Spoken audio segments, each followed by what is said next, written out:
See,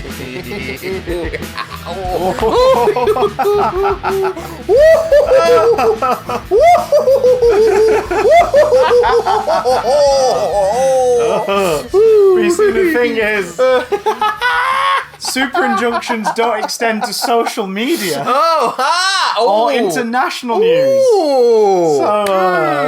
So I've got a feeling there'll be more there. Something's coming down the pipe. Oh dear. Because it already went up. Good afternoon, morning, evening, or the twilight hours. Perhaps. Hello. You are indeed a witch listening along whilst brewing your specials. Indeed a witch. Did you just put an H in witch? I put an H in witch. An H? A-H? An H in witch. What a bunch of A-H. What a bunch of A-N. Welcome one and all to the Pop Culture Podcast, Big Damn Cast, where we talk about nerdy news, geeky gossip, and stuff that doesn't really matter, but we're all going to die one day, so why not, Chuck? Why not? Why not? Let's have some surprises in the meantime. Take joy in nihilism. That reference will make no sense to at least 98% of our listeners, but... Google Cilla Black. She sounds like a cat. She looks like a cat. You know Nightmare Before Christmas, the bit where the mayor's like saying, "Sound the alarm, Skeleton Jack is a pile of dust," and he's the alarm on his car is a cat ornament, and he like turns the tail. No, he's saying that was Cilla Black. The noise it makes is terrible news. My Bobby. The noise is you are the mucky kid. Daddy has a dustbin lid. I thought these guys were going to talk about Birds of Prey. No. We are! Yeah, Cilla Black is in Birds of Prey. We're going to talk about Birds of Prey. We're going to go spoilers deep on it. The Red Canary. If you want to know our thoughts on Birds of Prey without the spoilers, then please head to Big Damn Channel on YouTube and watch our spoiler-free live after the movie reaction. But also just go watch Birds of Prey first, because it's really good. It's really freaking good, guys. It's really good. Spoiler alert, it's really good. But first, Matthew. Yes. Matthew Watson. Yes! Co-host of the show. That is indeed my name. Myself, Christopher Johansson. That is allegedly your name. The Oscars happened. One of your 12 names. One of my 17 names. I go by many names. Some call me Ruppity Puppity. One of my secret names. Others call me Marjorie Keek. There are some who call me Cartoo, the bringer of corn. Some call me the Dreamweaver. I am Rudy Van der Sadio, jazz fusion guitarist. There we go. Dreamweaver. That's a more up-and-coming 2004 reference for our young listeners.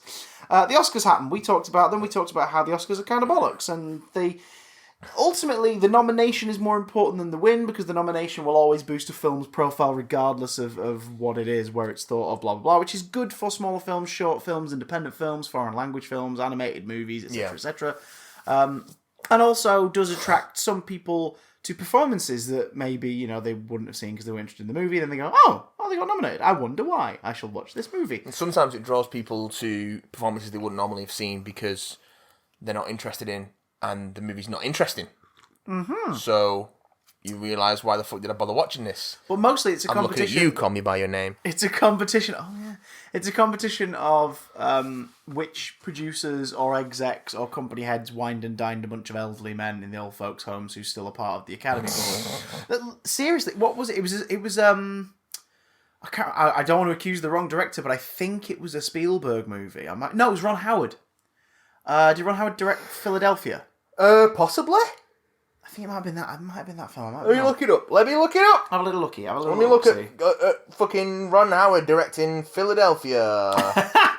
But it was Ron Howard was apparently the first to do this, start a tradition that a lot of directors and producers and whatnot have started doing. Jonathan Demme. Who also directed Silence of the Lambs. Okay. What's Ron Howard's connection? I can't quite remember. Ron Howard. What's Ron Howard's filmography? Storied. Well, yes, but it wasn't. This wasn't fucking campaigning for the Grinch Who Stole Christmas. Put it that way. Wait. He's 50 fucking films, man. He's a jobber. He's a jobbing director, is Ron Howard. He occasionally delivers an absolute... Do you know what year this might have been? It would have been 80s, 90s era. So, Splash, Cocoon, Gung Ho, Willow, Parenthood, Backdraft, Far and Away, The Paper, Apollo 13, Ransom. Apollo 13. It was for Apollo 13. Tom Hanks was the connection. So, okay. So he started this thing where basically he went to like the retirement homes in LA for the usually like rich and the usually famous and all this, that, and the other. And the members of the Academy Board that stay in these places, Ron Howard went there first on his campaign trail for Apollo 13 for Oscar recognition. Why? Because a lot of the voting members that are in there, like, remember the moon landings, remember most of the NASA expeditions over the years, and it was the whole thing of like, yeah, we're celebrating America and astronauts and us conquering space travel. Isn't this amazing? So it was the immediate market for so many of them to be like, oh, well, of course we're going to vote for Apollo 13. I remember when I had erections. I remember when I had a rocket in my pocket. I called it my Apollo. She was 18 and legal. I remember when we could call those folks... Never mind! Never mind. Don't put that on the ballot. So, I don't want to put any of them on the ballot. And no Oscars ever will. Hey! Oh, dear. Well, yeah, that sort of tradition began. Essentially, if you're a winner at the Oscars, or you're a big player, or you're one of those, like, 7 that recur in every category, as we moaned about a few weeks ago... It's because you're a fucking... You're giving handjobs to old people. You're either an old, or the olds like you. Yes, essentially. So there ye be. It's got to change, because they've got to die eventually, but then someone else is just old, isn't it? It's why the Oscars voting body, especially the higher powered ones who have a bigger influence on it all, needs to be more diverse. It has to be more diverse. It really does. Because it is primarily old, white, rich. Well, it's the problem. It's an industry... the performing arts industries tend to be industries that don't reflect the makeup of the population as a whole. And that's so why... they don't necessarily reflect the diversity of their audience. I think it's getting better. Oh, it's absolutely getting better. Because that was our pleasant surprise, I think, with the Oscar results. If you haven't seen them, folks, I'd be surprised, because social media talked about them non-stop for a couple of days. Well, we're going to briefly... ongoing bid to distract us all from the acquittal but not proven of innocence over in the States, and the fact that over here a mini media storm around a television personality is calculated and timed also partly to distract us from the fact our government isn't implementing a thing that they keep celebrating that they've done now. Is your life any different, folks? I don't think it is! Is your life any better? So... Mine isn't. Gets worse every day. Oh my god. I'm going to buy you a sausage roll. Oh no! That's a euphemism. That will get worse. I will make it worse. The Oscars, however, did surprise us. They did surprise... Well, yeah. By... Well, let's run up the list of winners. The list of winners. The list of... Welcome to our list of winners. This is the list of... Not to be confused with our article of our victories. On the subject of Linners, did you see... I know where this is going. Did you see... No, not specifically. I mean, did you see the sort of crying that Graham Linehan's been doing about how much work he's lost because he's been transphobic? Yeah. Or as he calls it, gender critical. Yeah, he's not transphobic. You see, he's not transphobic. He's trying to defend people's rights in a very muddied water where there are a lot of predatory individuals. Piss off, Linehan, because you don't know whether or not you can put your penis in a person. You've decided to become a hateful bastard. I've lost loads of work because I'm a transphobe. Turns out if you're a bigot, people don't like you anymore.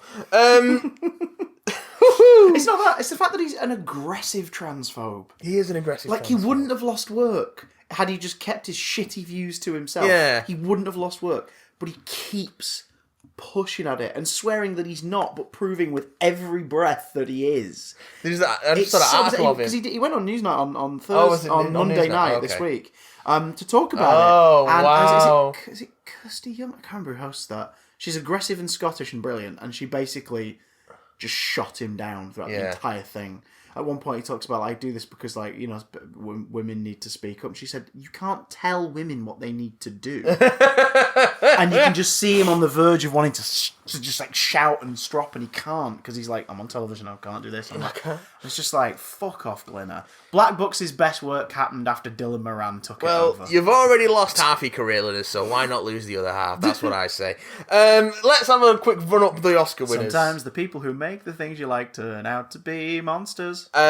And sometimes the people who present the daytime shows. Anyway, so we'll just rattle hashtags, through, everybody. Hashtags. We'll rattle through the technical ones. Best visual effects went to 1917. Best film editing went to Ford v Ferrari. Best costume design, Little Women. Best makeup and hairstyling was Bombshell. Best cinematography. Do you know what? Yes, the makeup in that is phenomenal. Yeah. Like the subtle prosthetics and everything to get everyone looking like the real life figures. Best cinematography went to 1917, Roger Deakins. Sure. Which it was like his 4th Oscar or something ridiculous like that. Yeah. Best production design is Once Upon a Time in Hollywood. That's really. It's about Hollywood and it looks like old Hollywood. That's one of the things you need to do if you want the old Academy to love you. You make a film about Hollywood. About old Hollywood. La La Land, anybody? Best sound mixing went to 1917. I feel like the technicals are probably well deserved for 1917 because a lot of it was long shots and having to blend it to look like one take. True, but when it gets like every category, I'm not seeing it. There's a weird suspicion of like this is just it's because it's a historical, which is another one. It's a war film. They love a recent historical, war film. usually war films. Best sound editing's Ford v Ferrari. Sure, yeah. Best original song, I'm Gonna Love Me Again from Rocket Man. Great. By Elton John and Bernie Taupin. Only nod it got though. Yeah, which is weird. It's fucking weird. Fucking whatever. But because it's about an out gay man, so the Academy are not interested in doing it unless the studio pushes for it. But I don't get the sense that the Rocket Man lot were ass kissing. I get the sense they were just like, no, here's our work. Let it speak for your for consideration, itself. Everybody. Vote for it. It should have spoken for itself. It did speak for itself, but they weren't fucking listening. Best original score went to Joker, Hildur Guðnadóttir. Yeah, sure. Wait, who was it up against again? Little Women, Alexander Desplat, Marriage Story, Randy Newman, 1917, Thomas Newman, Star Wars, Rise of Skywalker, John Williams. I feel like that's why John Williams has been recently given lifetime achievements, and there was the massive online celebration of his birthday. I feel like it's because he didn't get this, and this was probably going to be the last score of his that's nominated. You get the sense. You get the sense from the way they've been talking about him recently that he's either about to retire or people are saying to him, "John, stop, John, stop, John, please stop, John. Stop."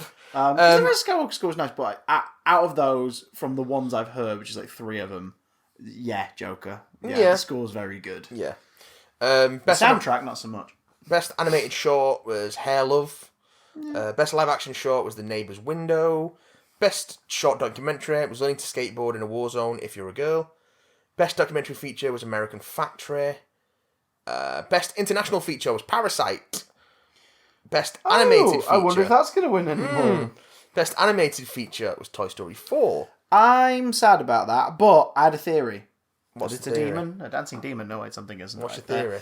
My theory is this: Klaus should have won it. Let's be honest. Klaus was a mix of hand drawn CGI techniques. It was fucking beautiful.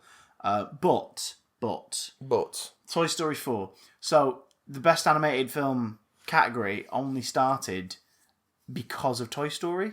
The wheels began turning when Beauty and the Beast was nominated for Best Picture in '92. Yeah, and the Academy, of course, being all scared and this, that, and the other, were like, we can't have cartoons up for Best Picture again. It's ridiculous. So they set about making a separate category. Toy Story cemented that happening. Because Toy Story was, of course, the first full feature-length computer-animated movie. Toy Story 4 winning. I don't hate. It should have been Klaus.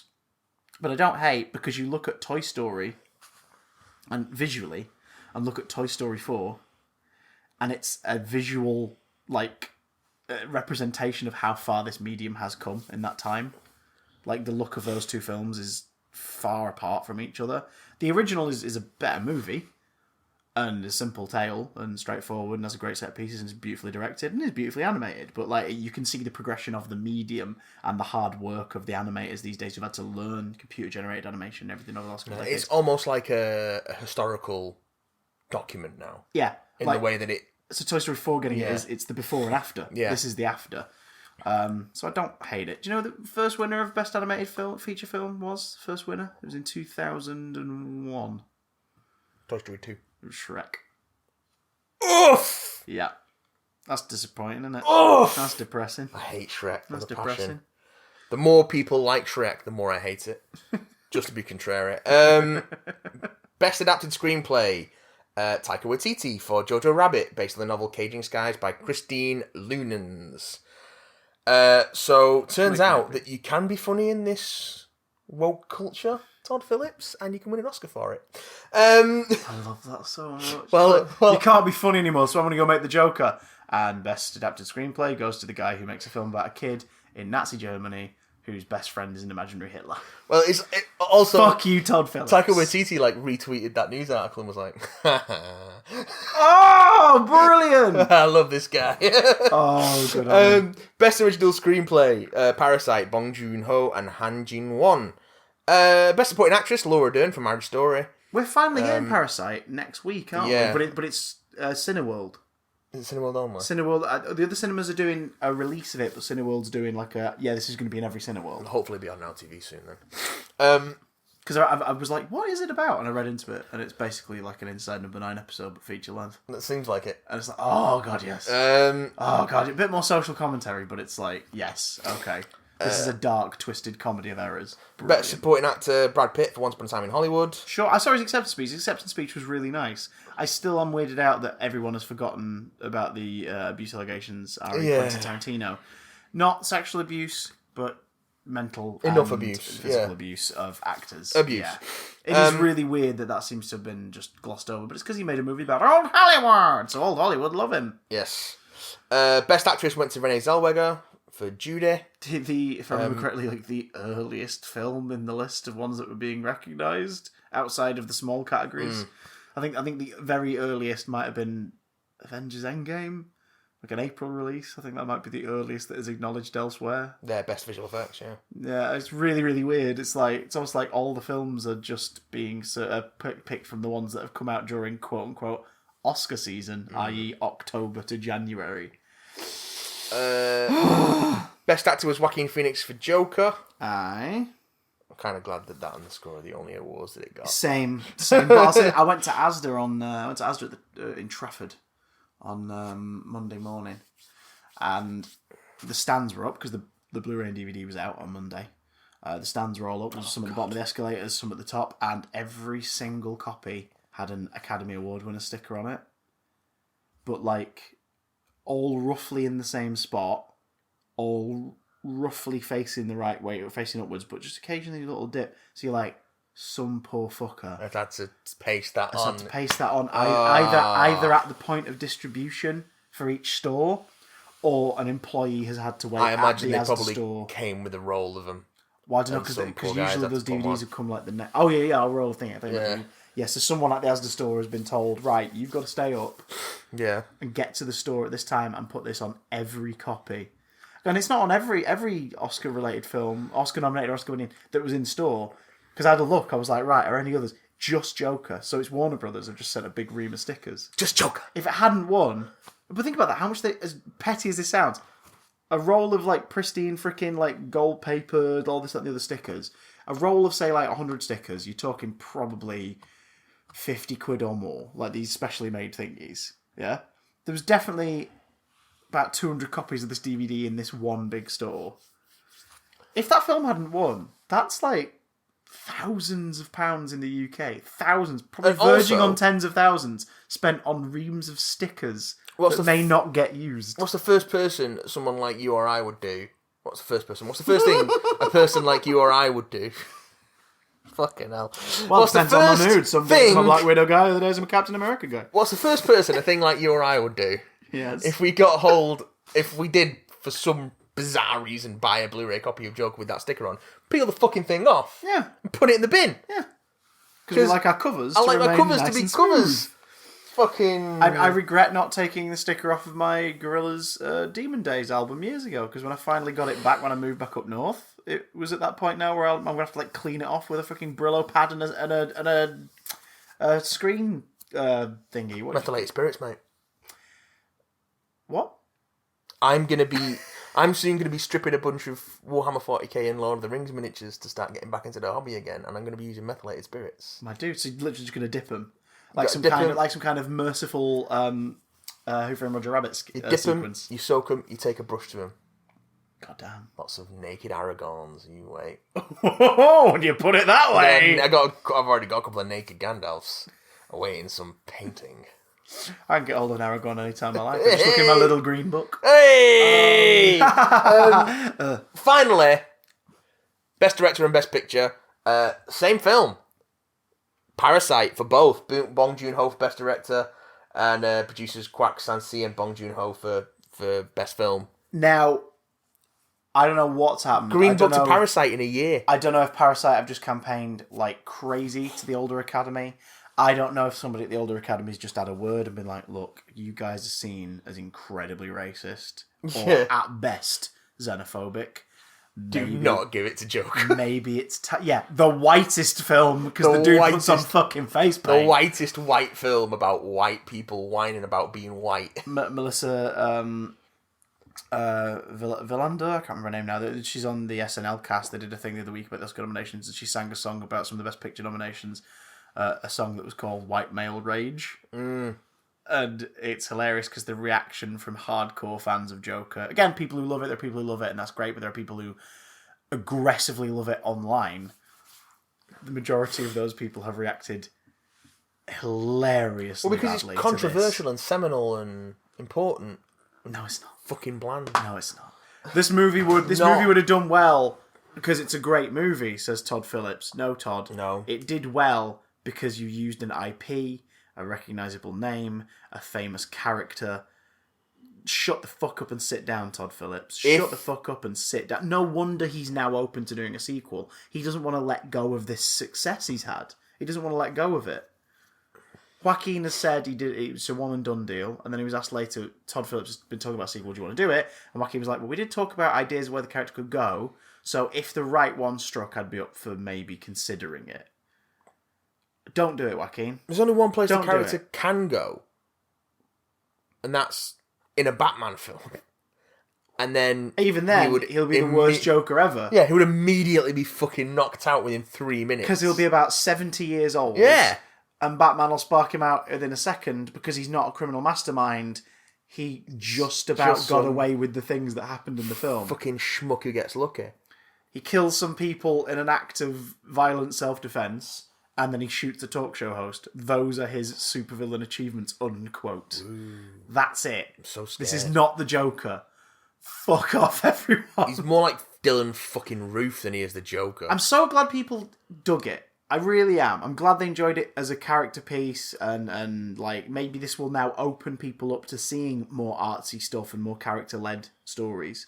If you really like Joker and you've never seen King of Comedy, guys, go back and watch King of Comedy. Do yourself a favour. It's a better Joker than Joker because it's the film Joker's ripping off, and it's a better character study. It's really, really, really uncomfortable viewing. It's great. You want to see some more stuff about sociopaths, psychopaths, people who are just out-and-out villains? Because that's another thing as well. Everyone's like, oh, this movie's so Joker.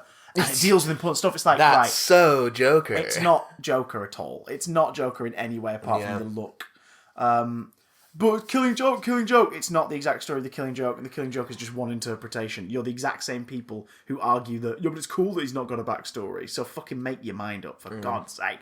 But like you want to see character studies about people who are actually, scary, not nice people who that do touch on the ideas of like people's psychology, on mental health, things like that, but in a way where they're like, yeah, unabashedly, this is fiction. We're not here to try and make an important message whilst also making you cheer for the person hurting people. Watch films like Bronson. Yeah. Bronson's fucking excellent. It's about an unashamedly horrible person who is real and exists, and they tell the story in a very theatrical way that does not shy away from the idea of, yeah, this person isn't nice.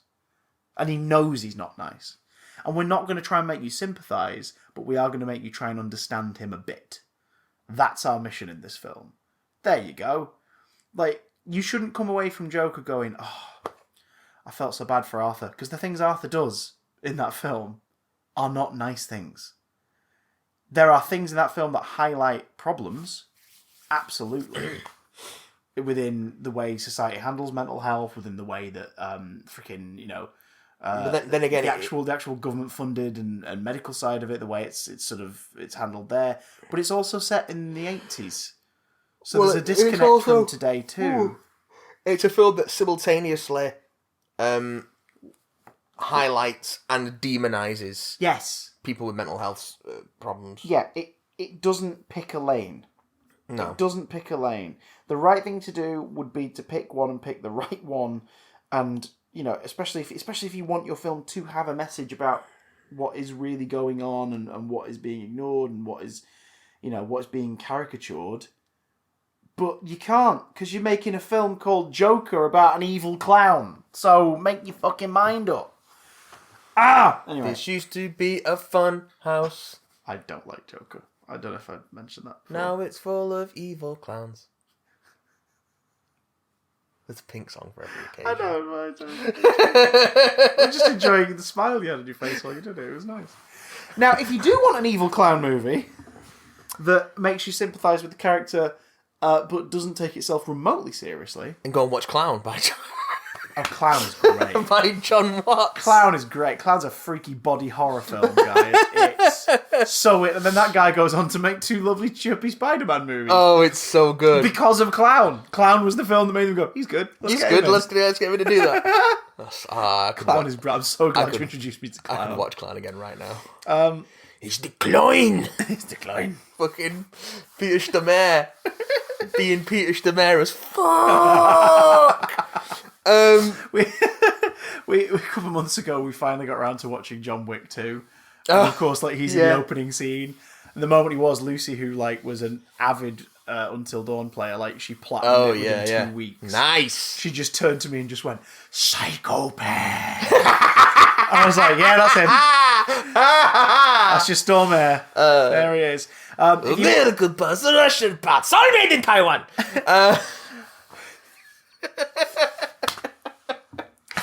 Send us your favourite Peter Stormare quote in a stamped addressed envelope to bdamcontact@gmail.com.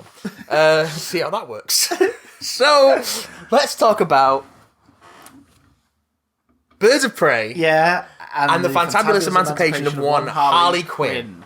Or as it's now known in the States. Harley Quinn, Birds of Prey. The post just came through the door. The post came. I hope it's not a clown. I hope it's not a bomb. Well, now I'm just concerned. Well, we'll sit here and we'll keep recording. Because if we do blow up, we won't know.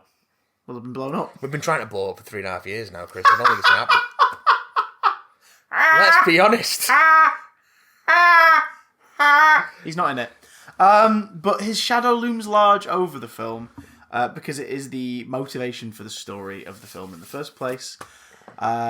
We spoke in previous episodes about how I had a concern that was is Suicide, the existence of the Suicide Squad movie, the first Suicide Squad, going to mean that this film leans heavy on it due to I Joker just generally and have Harley's concerns about the existence of that film, but that's just more... Great soundtrack, that film. That's the only thing I now that it's all said and done, the only thing I'm like, that's pretty damn great, is the soundtrack. Great soundtrack, very poorly used. Yeah, oh god. In the film, absolutely. Yeah. And a lot of the songs that appear in the film aren't on the soundtrack, because the soundtrack is mostly original music. Brilliant. Made for the film. Brilliant. Including the single... Heathens by 21 Pilots, which is a better Suicide Squad movie than Suicide Squad. The lyrics of that song are a better understanding of Suicide Squad than anything in the film. My worries were fruitless, ladies and gentlemen. Having now seen it, the film gives you your sort of crash course on the world of Suicide Squad in terms of Harley Quinn within the first 2 minutes, and then it moves the fuck on. And it's all good. Does the film acknowledge Suicide Squad? Yes, in 3 sort of gentle little nods to it. One which especially makes more sense going forward because obviously Harley Quinn is going to meet Boomerang again. So there's a little nod to Boomerang in the movie. So it's like, cool, all right, I'm down with that. This is great. Spoiler-free thoughts for a little bit before we dive into spoilers. If you want our spoiler-free thoughts... And reactions, go on YouTube, big to the mime and everything, but you can't see it because he did dive because you're on audio. But it wasn't quite a mime because I had to do the at the end because you're on audio. But I just I've overexplained. Are you taking the pish? Yeah, a little bit. the I've said too much. Oh god, but not enough. So yeah, it's good, guys. Birds of Prey's really fun. You guys don't like DC? No, we love DC. We've just not been very keen overall on the DC Extended Universe movies. I just like good films. We like good films, and Why can't films be good? Out of the DCEU films, the films that we, on a technical, on a analytical, and just on a personal level, the ones that we've enjoyed have been Wonder Woman. Yep. We both got a kick out of Aquaman. Oh yeah, Aquaman's great. Big dumb fun. We both really like Shazam. Yep. And now we both really like Birds of Prey. Yep.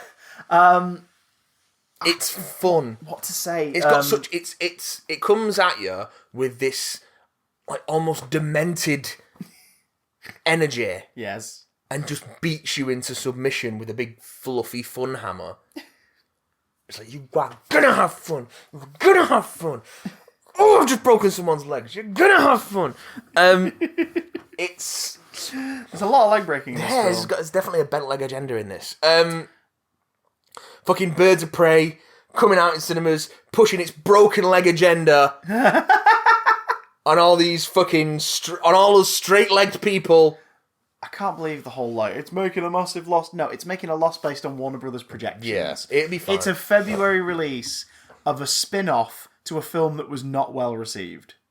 Like, I think they kind of threw it out there to die, but I think it's going to do pretty well. I hope it does. Word of mouth, it especially, is good. I hope will save it because it is so much fun.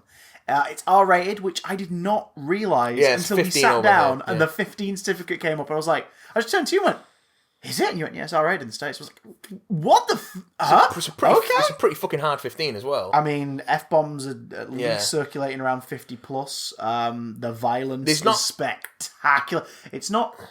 I think the reason it's not an 18 over here is because the gore is minimal and more implied than seen. It's not as bloody as something like a John Wick, but it's got a similar sort of impact and weight to it. It's a glitter bomb John Wick. Yeah. And the choreography is beautiful, and it's really nice that all four of the five really of the titular Birds of Prey have their own very distinct ways of moving and fighting. Yeah, which make the action sequences with multiple people in way more interesting. Speaking of, so Journey Smollett-Bell, who plays Black Canary.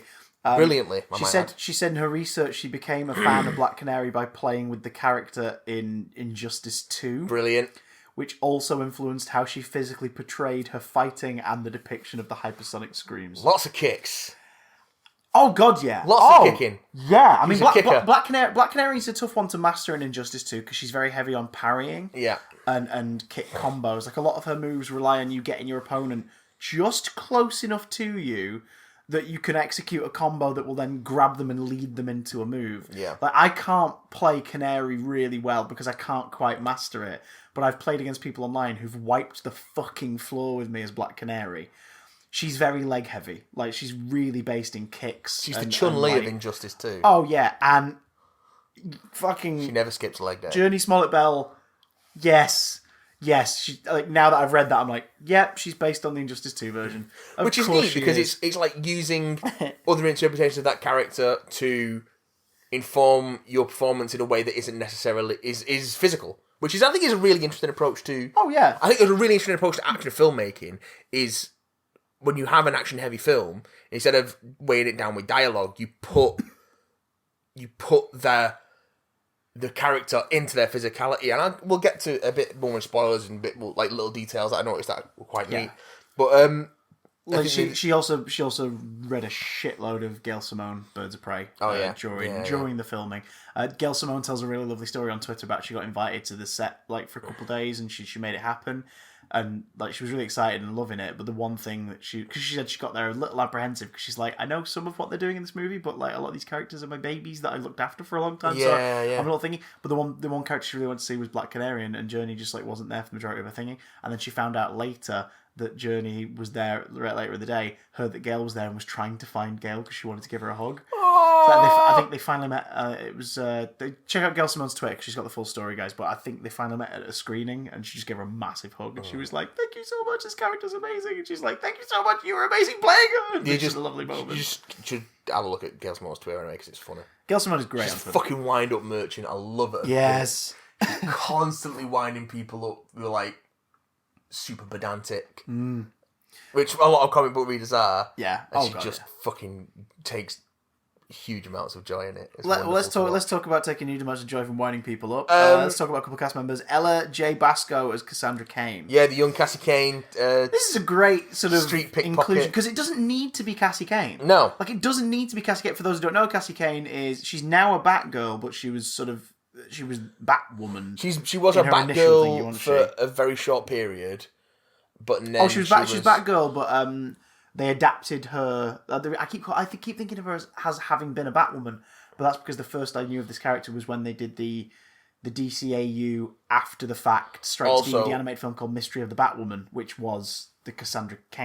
Also, Kathy Kane or Katie Kane or Kate yes, Kane. that's what I'm traditionally Batwoman, but that's Kane Kane. Yeah, Cassie Kane is Kain. Cassie's the one who's normally in the all black cowl with no facial features. Yeah, she's also gone under the name Orphan. Yes, more recently in the post Rebirth stuff. But she's like the son of an assassin. She's the son of an assassin. Daughter of an assassin, and she's my son. Someone's son. Like trained to be a killer machine, but this one's just a foster kid who's got some mad pickpocket skills, yo.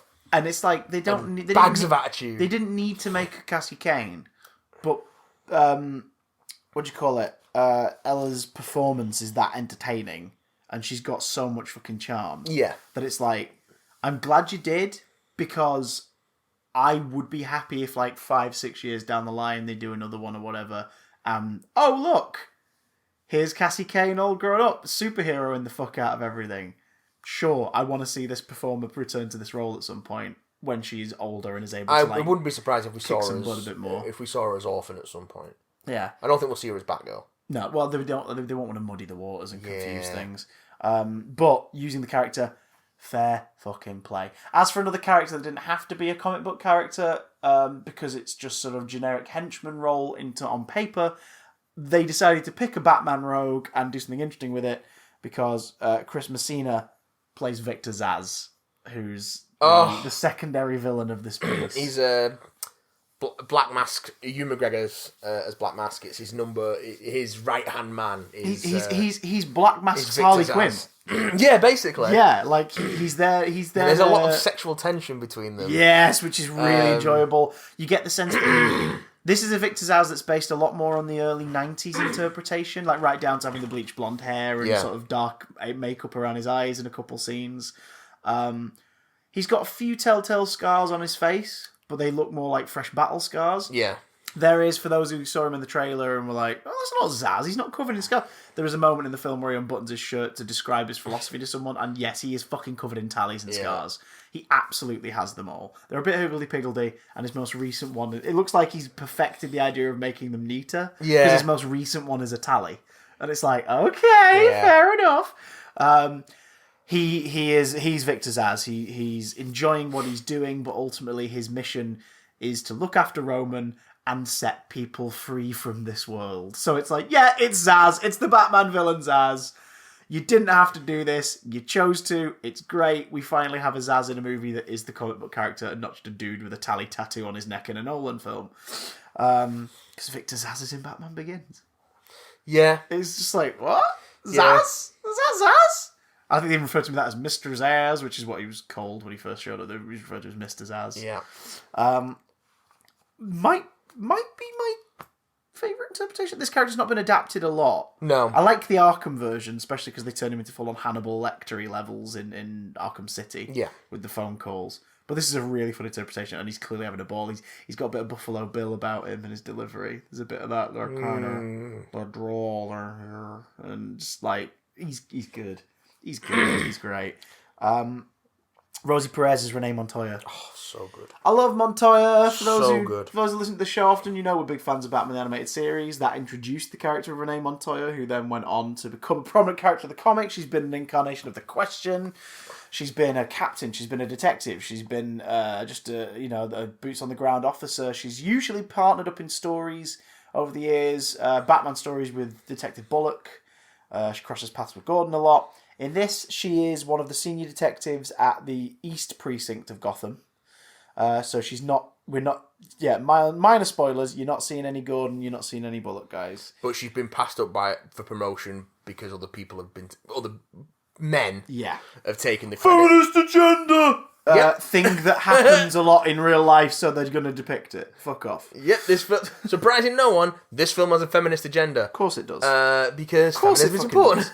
Feminism is about equality. Do you know what isn't equal? The film industry's depiction of females in leads, especially in action films. Do you know how we make it equal? We add more films with female leads in prominent roles in action films that are very pro-female lead. Oh, but that's all pro-female lead. That's not equality. No, but it will be eventually when there's an even playing field. So shut the fuck up. Oh my god. Rosie Perez is great in this. She's mostly known for being a comedic actress.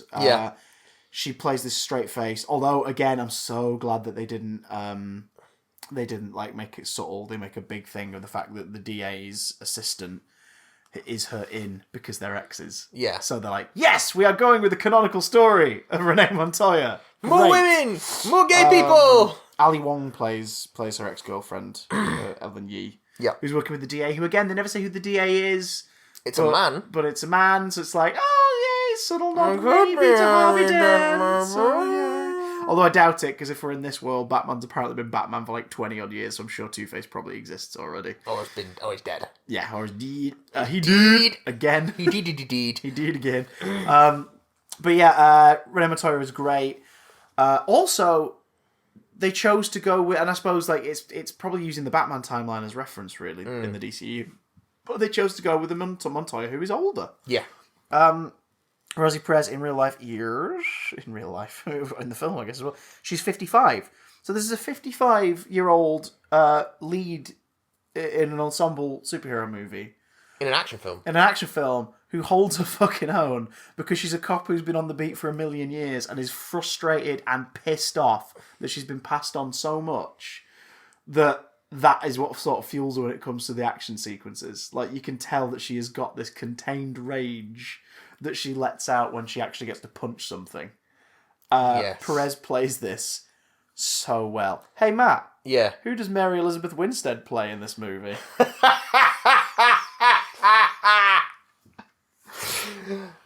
Helena Bertinelli / Huntress / the crossbow killer. I'm not the crossbow killer. This looks like a fucking crossbow. Mary Elizabeth Winstead is sort of she's the one who gets the least screen time out of our central she's so five. Good.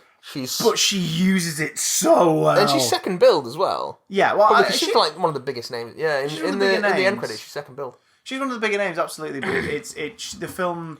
It almost feels like it underutilizes her, but she does so much with what she's got.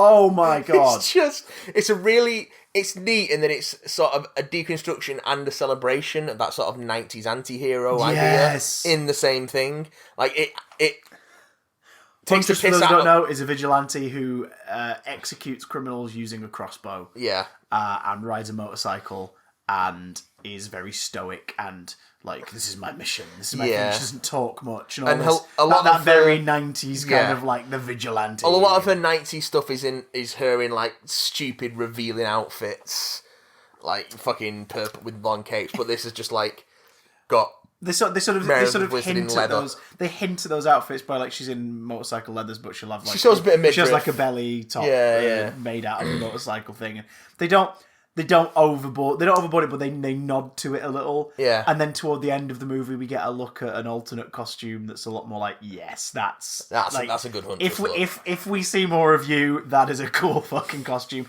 with a big obvious like white and purple decor reference to like her New 52 look and everything, and it's like, that's awesome. She's great. She leads to some of the most interesting action in the film as well. Very interesting action and very, very funny. Yeah.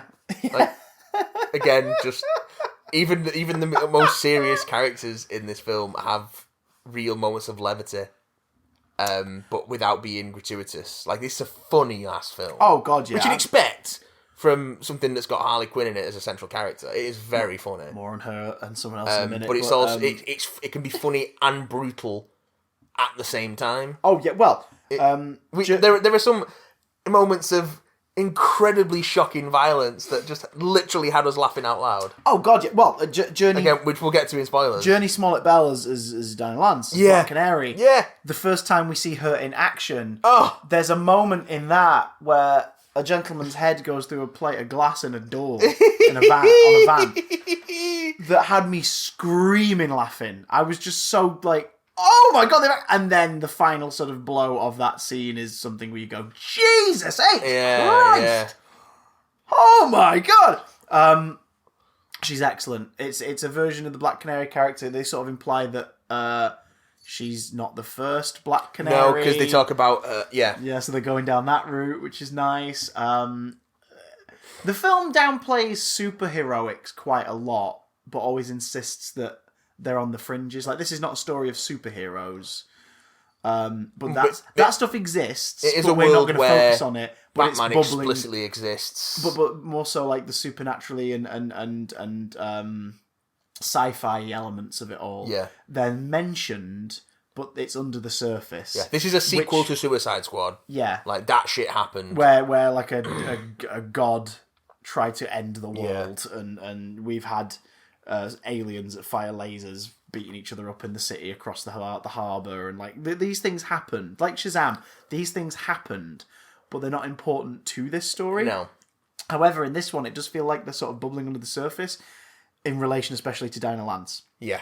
And it feels like that was intentional. The idea of forget about that stuff, forget about that. Oh, fuck there it is. Fine! Because those who know Black Canary will know Black Canary is a JLA member and various other things, and has a very, very significant talent, which this character does not utilise until later in the film, which is a nice thing, because I don't know about you, but I was waiting the whole film going like, oh my god, come on, please. Come on. Yeah. They hinted at it just then. Come on, please. And then it was really satisfying when it happened. It was nice. She's great. She gets to play a lot of the...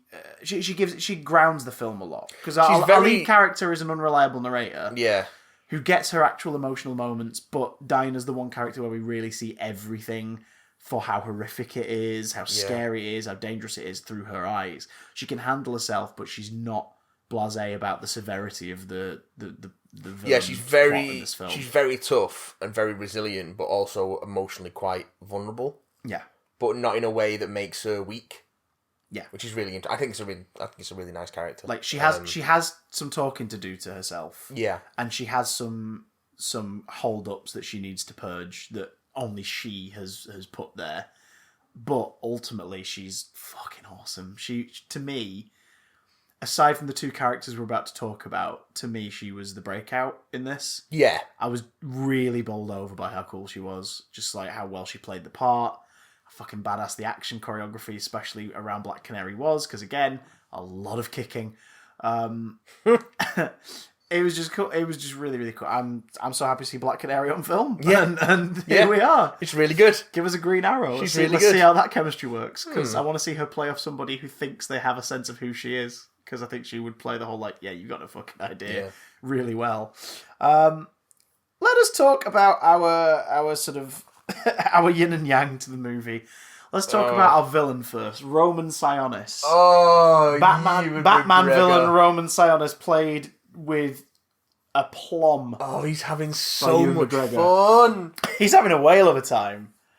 He's having such a good time. And to make a villain who is equal measures ridiculous and sinister. Like, he's kind of pathetic, and then he's also kind of terrifying. He's pathetic until you realise that the gun he's holding is loaded. Yeah. It is that kind of like, oh no, hang on. Yeah, no, he's pathetic, but if I say the wrong thing right now, I could die. Like, it's that kind of... How to describe him? It feels like they've married the characters of the Joker and the Penguin in terms of his I see that persona a little bit. And which I think is actually a good recipe for Black Mask. I think that is true, because Black Mask is great when he's petty. Yeah. Like when the character is petty, that's great. I mean, Arkham Origins doesn't use him properly, and spoiler alert for a video game from like 7 years ago. A not very good video game for 7 years ago. No, great story. Watch the cinematics. There you go. That's the best you can expect. But Black Mask isn't Black Mask in that game. Turns out Roman Sionis has been a kidnapped victim to someone pretending to be him for the majority of that story. But even there, the persona of the Black Maskers seem to be like, oh, this Batman's going to get up in my thing. I don't like that. Everyone's drawing attention away from me. Right, I'm going to hire a bunch of assassins. It's like, okay. Like, that's his thing.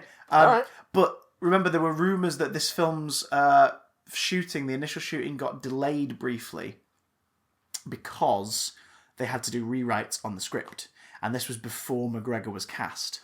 Okay. And it was all to do with rumours that the Penguin was originally the villain of this movie. And Matt Reeves went, Actually, can I have the Penguin? Can I have the Penguin? Even though the Batman and this exist in separate continuities and universes, which is going to get super complicated eventually, I think. That would make sense with... But they don't want to have those warring versions. And also, in an earlier draft of this, I imagine the Joker was a featured player. Yeah, I would imagine so. So...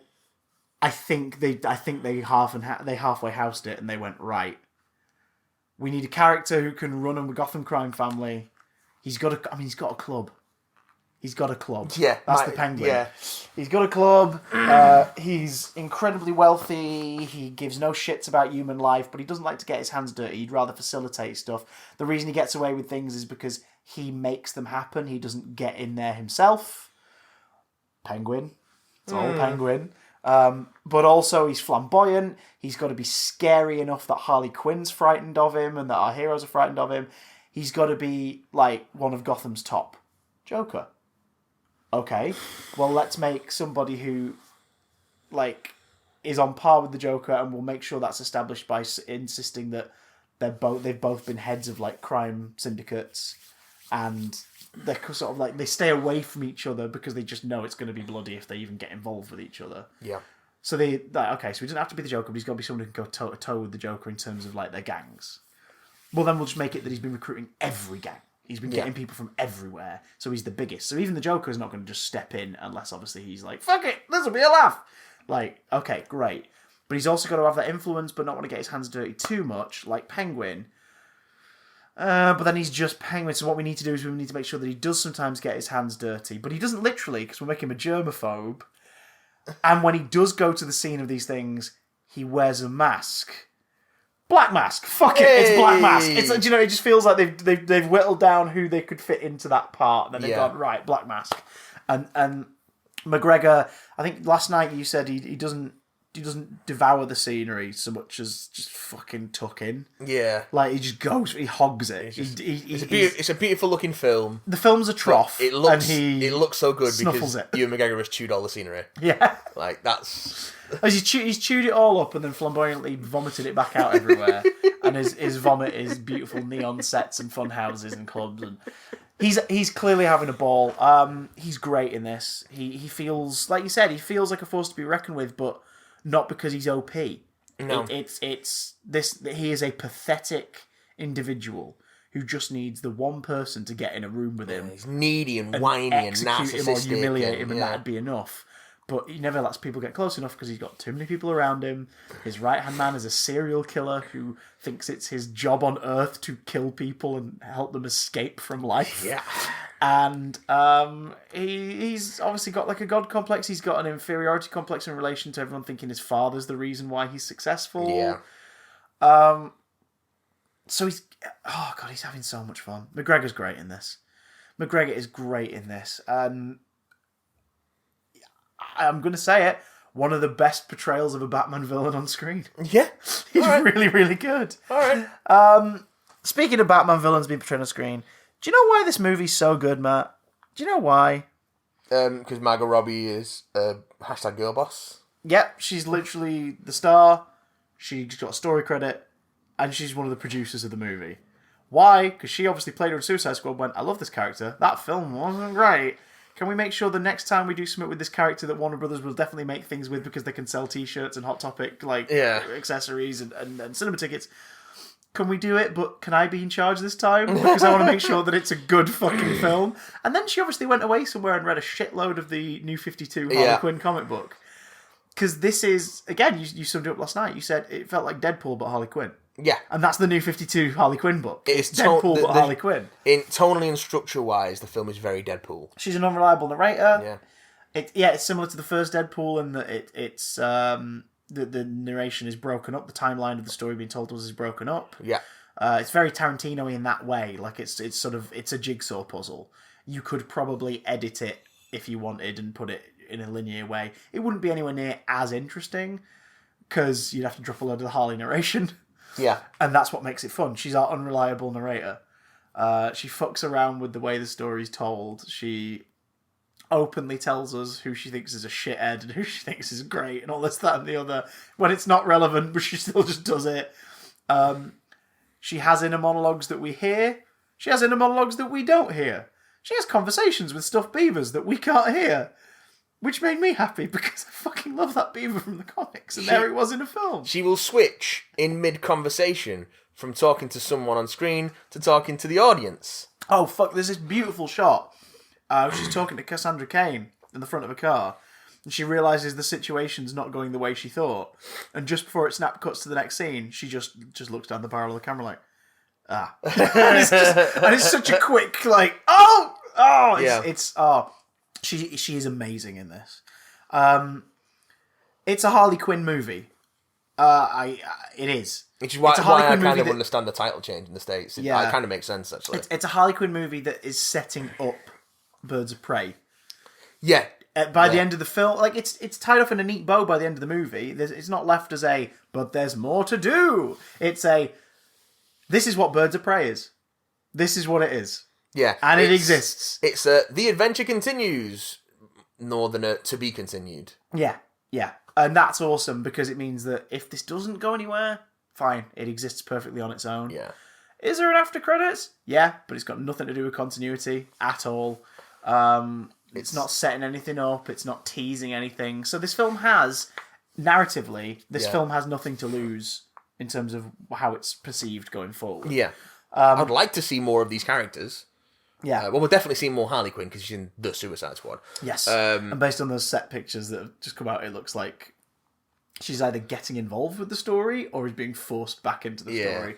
Because it looks like she's doing well for herself. Yeah. To one side and not involved in any of this bullshit at all. Oh wait, I guess she is now. Well, let's talk about spoilers so we can talk about where she ends up at the end of this movie. Yes. My god. At this point on, major spoilers for Birds of Prey and the Fantabulous Emancipation of One Harley Quinn. Are we covering emails this week, or should we put them back to We've got a good email, which we should cover. It won't take long. Okay, fair enough. In that case, if you want to hear your email but you don't want to hear spoilers, just zip along toward the end. You can figure it out. Yeah. You're a good boy and girl. So... Spoilers! So the movie ends with Harley. She gets the whole fucking thing that everyone's chasing is the Bertinelli diamond. Yes, because they go for the Bertinelli incarnation of Huntress, which makes sense. Sionis, how the fuck are you going to explain? Well, she's the daughter of Batman and Catwoman. So she's not. Which Sionis wipes out the Bertinelli clan apparently with the loan. He thinks he's wiped them out. Well, he funds it, doesn't he? Yeah. It's the I can't remember what the crime was. Sell something. I'm trying to remember his name. Vittori? I can't remember. I think it's something like that. But another crime family kills the Bertinellis, and we learn later that crime family was being tipped off and funded or whatnot by the Sionis crime family. It doesn't outright say if it was McGregor's or his dad's, but McGregor's the one who's obviously trying to take advantage of it. Because his dad owns the Janus Corporation. But they don't actually state whether his dad's criminal or not. Yeah. Oh, yeah. No, he looks the other way. I think it was implied in some stuff. But so the Bertinellis are wiped out with the exception of Helena, because they're after the Bertinelli diamond, which is the richest mob family in Gotham. Inside, not only is the diamond a fucking stunner anyway, but it's also got encoded on it. It's got all the bank account information. Yeah. So Sionis is looking for that so he can get his hands on the cash. Cassie pickpockets it off Zaz. She ends up in police custody.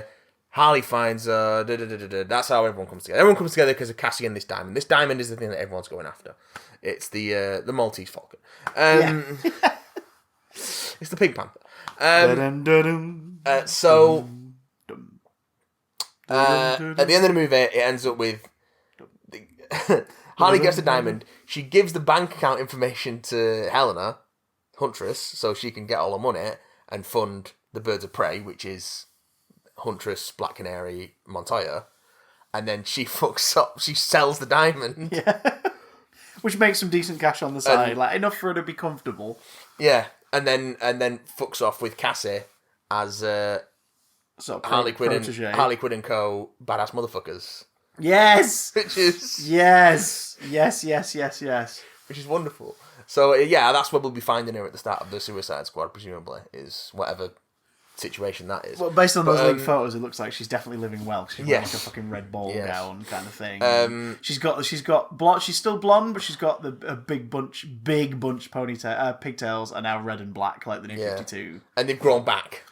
Yes, because she cuts them off at the start of this film. She cuts them off at the start of this, and then immediately regrets it and starts crying. Like it is the breakup montage in this is wonderful. Yeah, because you feel so bad for it. But it's part of the appeal of the Harley Quinn character is like she's a villain and she should absolutely do time for the crimes she's committed.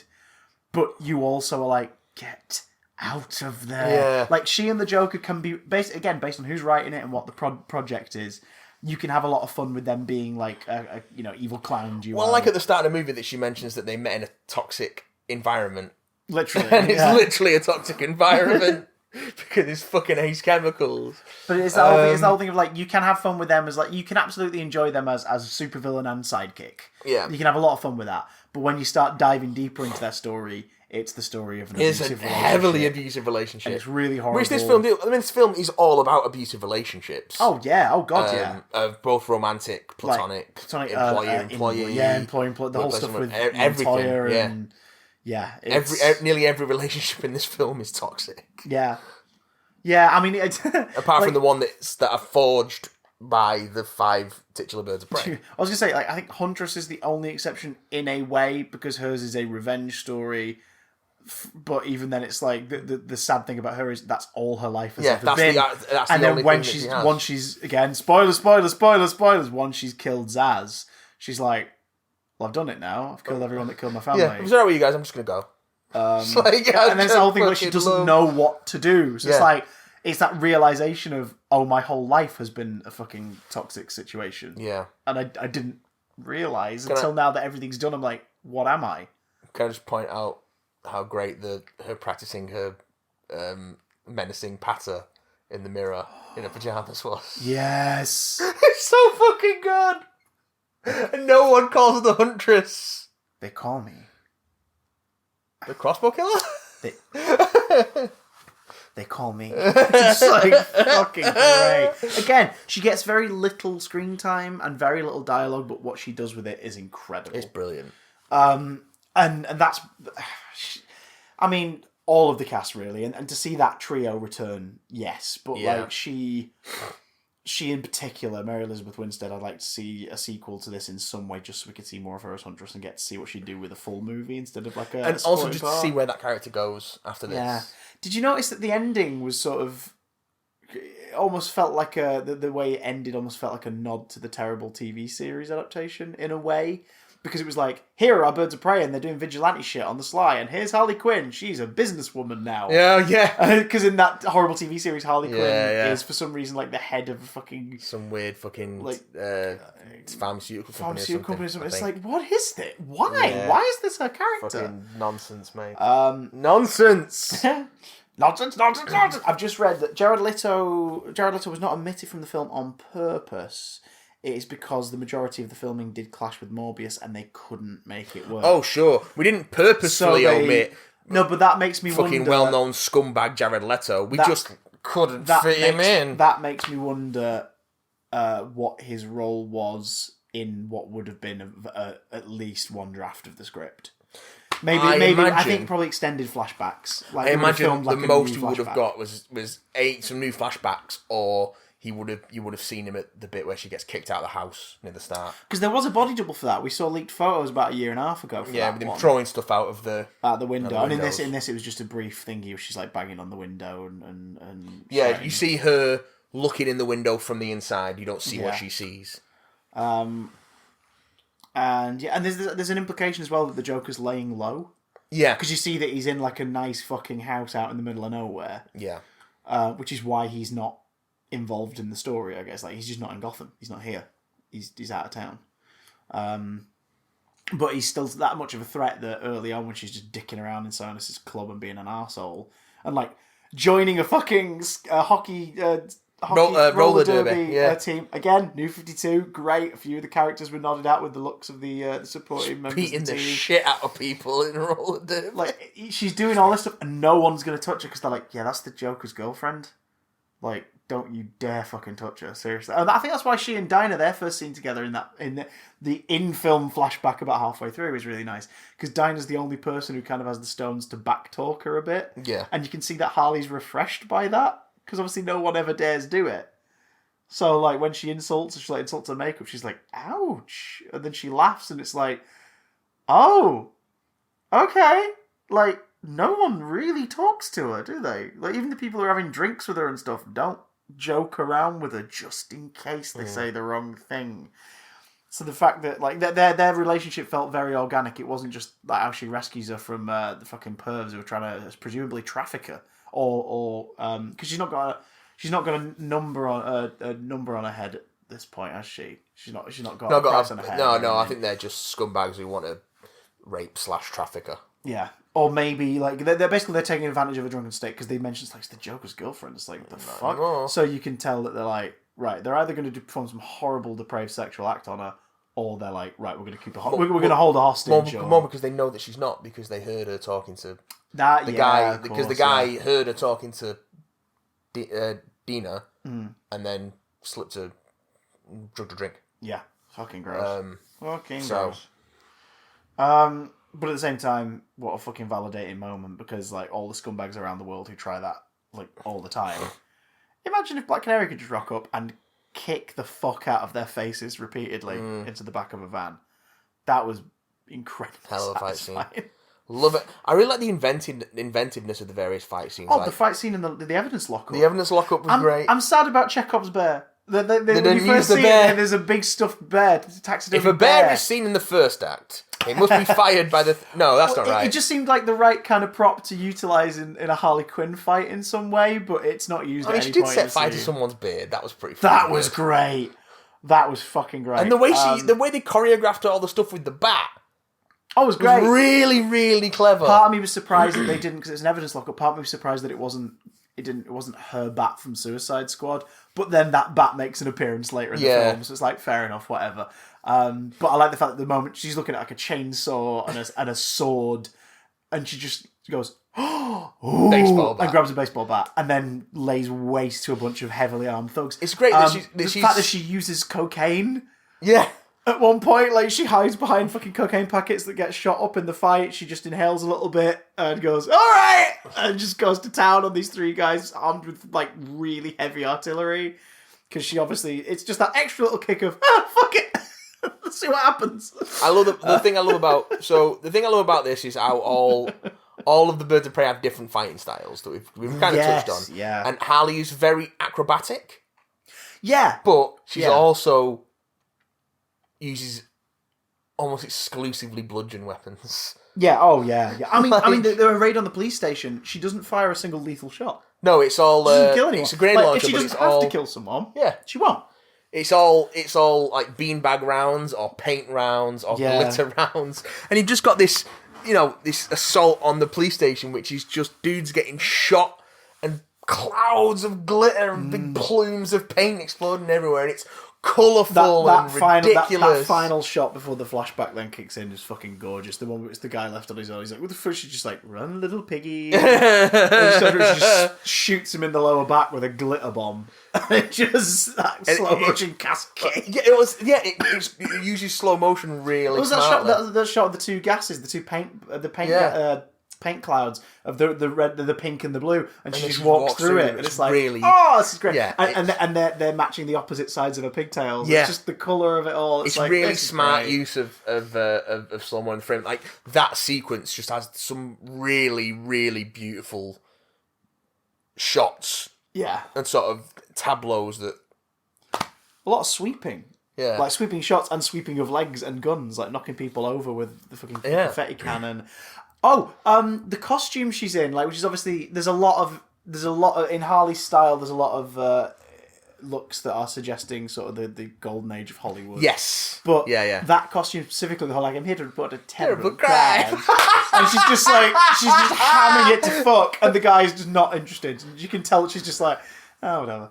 This is for me. I noticed. I looked online last night. I was having a look around stuff. The costume she's wearing is the exact same disguise that Harley wears when she assaults, I think it's a police station, in an issue of Injustice: Gods Among Us. Oh, brilliant. So even that is a reference to a comic book from recent years. It's like, Brilliant. God damn it, that is great. Well done, team. The diamonds are a girl's best friend bit. Yeah. Like, there's a few bits in this film that reinforced to you that, yes, we're getting to know Harley. Yes, she is a human being, but she is also, like, supervillain level clinically insane. She has a mind like a bag of broken glass. They're proving that she's she's intelligent, she ain't smart. Like, no. She is intelligent as fuck, she ain't smart. She reinforces and references constantly that she has a PhD in psychology. Well, she psychoanalyzes every character. Yes, in a way where you're like, oh shit, these guys remember that. In a way that David Ayer and his lot completely fucking forgot about when they wrote Suicide Squad. A film which literally shows her as a psychiatrist in the asylum. So that's all there, but at the same time, they really reinforce that. Yeah, no, this is a Batman supervillain. She is delusional. She hallucinates. She's having her own conversations with a stuffed beaver. She has bought a hyena because why not? I remember being weirdly thinking about that the other week. Like, oh, it's just constant references to. It's like, but I think it's just because Miffed it wasn't Bud or Lou. Yeah. And then I saw the film and I was like, oh yeah. She buys her lone hyena. She's not taking it in the divorce. No. Like, it's a hyena of her own. Fine, sure, She's called whatever. Bruce now. My love of Bud and Lou is unaffected and indeed complemented by the fact that she just gets another hyena. Yeah. And calls it Bruce. And then after being sexually propositioned by the owner of the black market pet store... feeds him to the hyena. Feeds him to the hyena, which is fucking great. It's a lot of fun. But like, yeah, she sort of dreams different thingies, and in one point, she just, after being beaten around the head in the club, knowing that she's going to go after the diamond, it's the only thing that's going to save her life. It's a recreation of that scene from Gentlemen Prefer Blondes. Yeah. Albeit with more violent choreography. And a very and all the men around her wearing gimp masks. Yeah. Because why not? Zaz, who just looks happy as Larry doing, like, fucking pliés in the corner. Who in reality is preparing to peel her face off. Yes. Oh, no.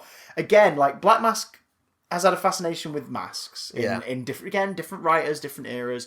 He's always liked masks, and that's why he wears the black mask. It's like, that's mine. I'm going to wear that one. And in this, there's a hint of it. There are masks in his like, penthouse. Which he enjoys showing off in a super, like...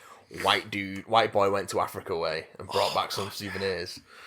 Oh my god! The shrunken heads. Like, look at the little face in his hair. It's disgusting. Ew. It's like he died. He's 1,000 years old. Like, died, and he's just an ornament in my fucking hall. Isn't that weird? You're just like, what? But like, so they hint that he has a thing with masks. Like, when all the different people from different gangs show up to help him in the final act, they're all like handed masks, and it's this mix of tribal stuff, luchador stuff. Like, there's what we were saying before, like the colouring of one of them is a hint of Bane, which is nice, and it's like, oh, that's cool. And there's a couple that are a bit more black masky and everything, and it's like, that's great. It's they sort of hint that goes further by having Zaz cutting people's faces off for him as a message. Why not? I also saw that as, again, it's definitely a New 52 nod. Oh, like, yeah, especially when you see the face. It's like, that looks like the Joker's dismembered face from the New 52. That's horrific. Yeah. That is absolutely fucking horrific. So yeah, oh god, that stuff was great. That stuff was so good. We're talking about the different fighting styles and character through physicality, going back to Montoya. Yes! The fact that she is quite small, but she's Rosie Perez is like 4'9", but she's tiny. She's got a boxer stance, and she fights like a boxer. And like she's tiny, except for one part of her anatomy, which Harley references at least twice. Oh yeah, like she ends protect the girls. She ends up wearing one of Harley's bulletproof corsets under her shirt. New 52 costume. Keep going. We've got the roller skates. We've got the corset. Which saves a life in the end. But when they're all Fashion tooling up, can be functional. when they're all tooling up from Harley's weapon stash, she has a knuckle duster. Yes, with fucking fluff on it. With pink fluff. But it's just like, it's those moments like, what's Montoya going to go for? Well, she's already got a service revolver. Then she's going to pick up a knuckle duster, and that's it. She's done. she's got the sticks. The riot sticks. She's got one of them as well because she uses that in that fight. She's taking kneecaps. It's police stuff. Yeah, she's a police, and she's a brawler. She's a brawler. And again, it's that pent up frustration of the job that's fucked her over when she's just been trying to do the right thing. Well, when she goes one on one with Harley, Harley's all fucking acrobatics and legs, and Montoya just goes straight into fucking boxer guard. Oh, the bit with like the sideshow punching bags, and they're just, you can tell that by the end of this brief spat, like all four of them are going to be knocked down by one of their heads. Yeah, it's just like Harley, Montoya, both of them. It's really good. It's really good. The action sells. And that whole Perez's sequence in the and funhouse everything, it completely sells that these characters can take on. Yeah. They couldn't do it alone. But they could take on a room full of armed and fucking stacked and muscle-bound thugs who are out to kill them. Yeah. Especially when they work together, which is the whole point. Like, these are people who've been cast out in various ways, or shunned, or ignored, fucked over. There's no shame in looking for help and working with other people. No. To build yourself back up. That's the whole point of it. And by the end, Harley's the bad guy, and she's loopy, and ultimately she doesn't get the message in its entirety. Like, she understands, but by the end she's like, no, I'm going to fuck off on my own anyway. Yeah. Bye, everybody. She brought them together. And again, like, at the end when it's like Montoya quits a job on the day that the other guy gets a fucking commendation, I was like, oh my, in my head I was like, how's she going to carry it? And then they like, oh yeah, so, what do you call it? She takes the diamond. Gets the info from it. But then she gives them the info. Gives them the info from... Because Cassie swallows the diamond, so they have to wait for it to shit out. Which is why the kid's got a stomach of steel. She doesn't shit it out to the very end. So when she's going to the toilet, they're all like, yeah! Bring the colander! Which I thought was a great line. Yeah, have fun with that. And then... but yeah, so presumably what happens is she gets the info from the diamond, gives that to Huntress, then she keeps the diamond and sells it. And then Huntress, Black Canary, and Montoya essentially have access to untold fucking riches. Like, the Bertinelli fortune is implied to be the biggest hidden fortune in Gotham's history. Enough that Black Mask was like, I'll take that so I can fund things forever and have unlimited resources to pay off whoever I need from now until eternity. So it's like... Well, it's enough for a cool high-tech domino mask for Huntress and a sweet leather jacket for Montoya. This fortune is now owned by just these three people. Yeah. And as weird as it sounds, I was like, yes. That's like, they're looked after, right, they're going to be alright, they have got Batman money, and they are being Batman. Like, they're doing vigilante shit. This is awesome. Montoya gets to finally... Montoya never wanted the recognition, she just wanted to not be... she just wanted to do the job. And like, yes, she would have liked to have been promoted, but it's because she wanted to keep doing the work and have more influence. And instead, she was just being put on petty beats and having to follow her own leads, and then those leads being given to other people. Ignored. Now she gets to fucking enact vigilante justice on her own terms, alongside the crossbow killer. It's not the crossbow killer. The Huntress. Bow and arrow. Is that a bow and arrow? Do I look fucking 12? Which was nice because she's so angry. Briefly Canary, there's a briefer Canary reaction shot after she says that. I'm like, all right, calm on. It's like, ha ha, you and Green Arrow are a thing in most media. So, that was kind of nice. When that guy slides down the fucking slide after her, and she jumps up, so he goes under her, then comes out, and she just slides out. She's got one of her arrows, and she's just stabbing him in the chest. She gets to the bottom of the slide, she just fucking stabs her. It's like, it's a brutal film. When Harley stabbing Zaz's corpse. Yeah. With the tranquilizer. It's just hitting him like nobody move! Everyone freezes. She's just like, stab him. Can we talk about Black Mask's death? Oh! I'm still laughing just thinking about it. This film is... This is probably the first Batman-related movie that really takes advantage of notable locations in Gotham. Yeah. Amusement Mile. A lot of the climactic fight scene is set on Amusement Mile. And then moves to Founders Pier. Yeah. Fucking Founders Pier. Complete with the 2 statues at the entrance, and I'm sure this will come out in like a book of the film or coffee table book about the design. The 2 statues at the entrance, I guarantee one of them is Thingamy Wayne, the earliest Wayne. Jeremiah Wayne? No, that's Arkham. Guaranteed there'll be a Jeremiah Arkham statue somewhere. Oh, yeah. Oh, an Amadeus Arkham. There'll be an Amadeus Arkham statue somewhere amongst that stuff. I Yeah. guarantee. Or a Lady Arkham one. But the other statue was a slightly portly man in a large top hat. And the earliest Cobblepot has always been depicted as that as well. So it's like, I fucking bet that is a Cobblepot and a Wayne at the side of the entrance. It has to be. It's just too... Yeah, it's too easy an Easter egg to do. This is probably... This is the most Batman-y Batman film we've had in a long time. It's like Batman Forever levels of neon madness, but with violence. Yeah. And a good script. And a great script. And we can sanction its buffoonery. Oh, boy. Especially when Black Mask gets blown in half by a grenade as he's falling off the pit. In such, like, brutal, out-of-nowhere fashion. I took your ring. Like, what? Yeah. It's the fact that she does it. Cassandra lifts up the fucking pin of the grenade. Harley immediately understands what she needs to do. And Black Mask's immediate reaction is, the fuck? Because he obviously thinks this kid's got a grenade. Yeah. So he just backs up slightly. Harley punts him off the pier, and before he's halfway to the water, he fucking explodes into like a cascade of limbs. Yeah, he's just like, oh my god, splashing. And it's one of those things like sometimes in movies where you get action that is so brutal. Yeah. You laugh. We were watching a later screening on a Tuesday night, and there's maybe a dozen people in there. Maybe a dozen people there, but there were two ladies on the road just behind us who every time I looked at you and we were just reacting to stuff, I could see their reaction, and at that moment one of them was pissing herself, and the other one had her hands over her mouth and was just like, oh. I couldn't believe that had just fucking happened to Ewan McGregor. It was so good. We audibly screeched with laughter at that moment. It was just so shocking. There was some serious catharsis of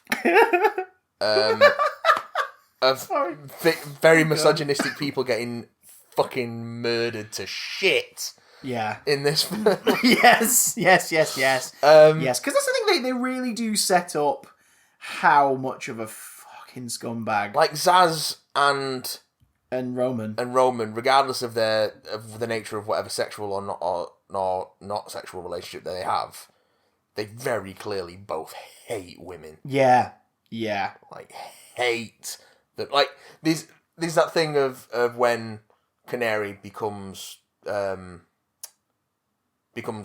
Mask's driver after his previous driver's legs are broken by Harley. In one of the film's many broken leg sequences, that there's that instant, intense jealousy.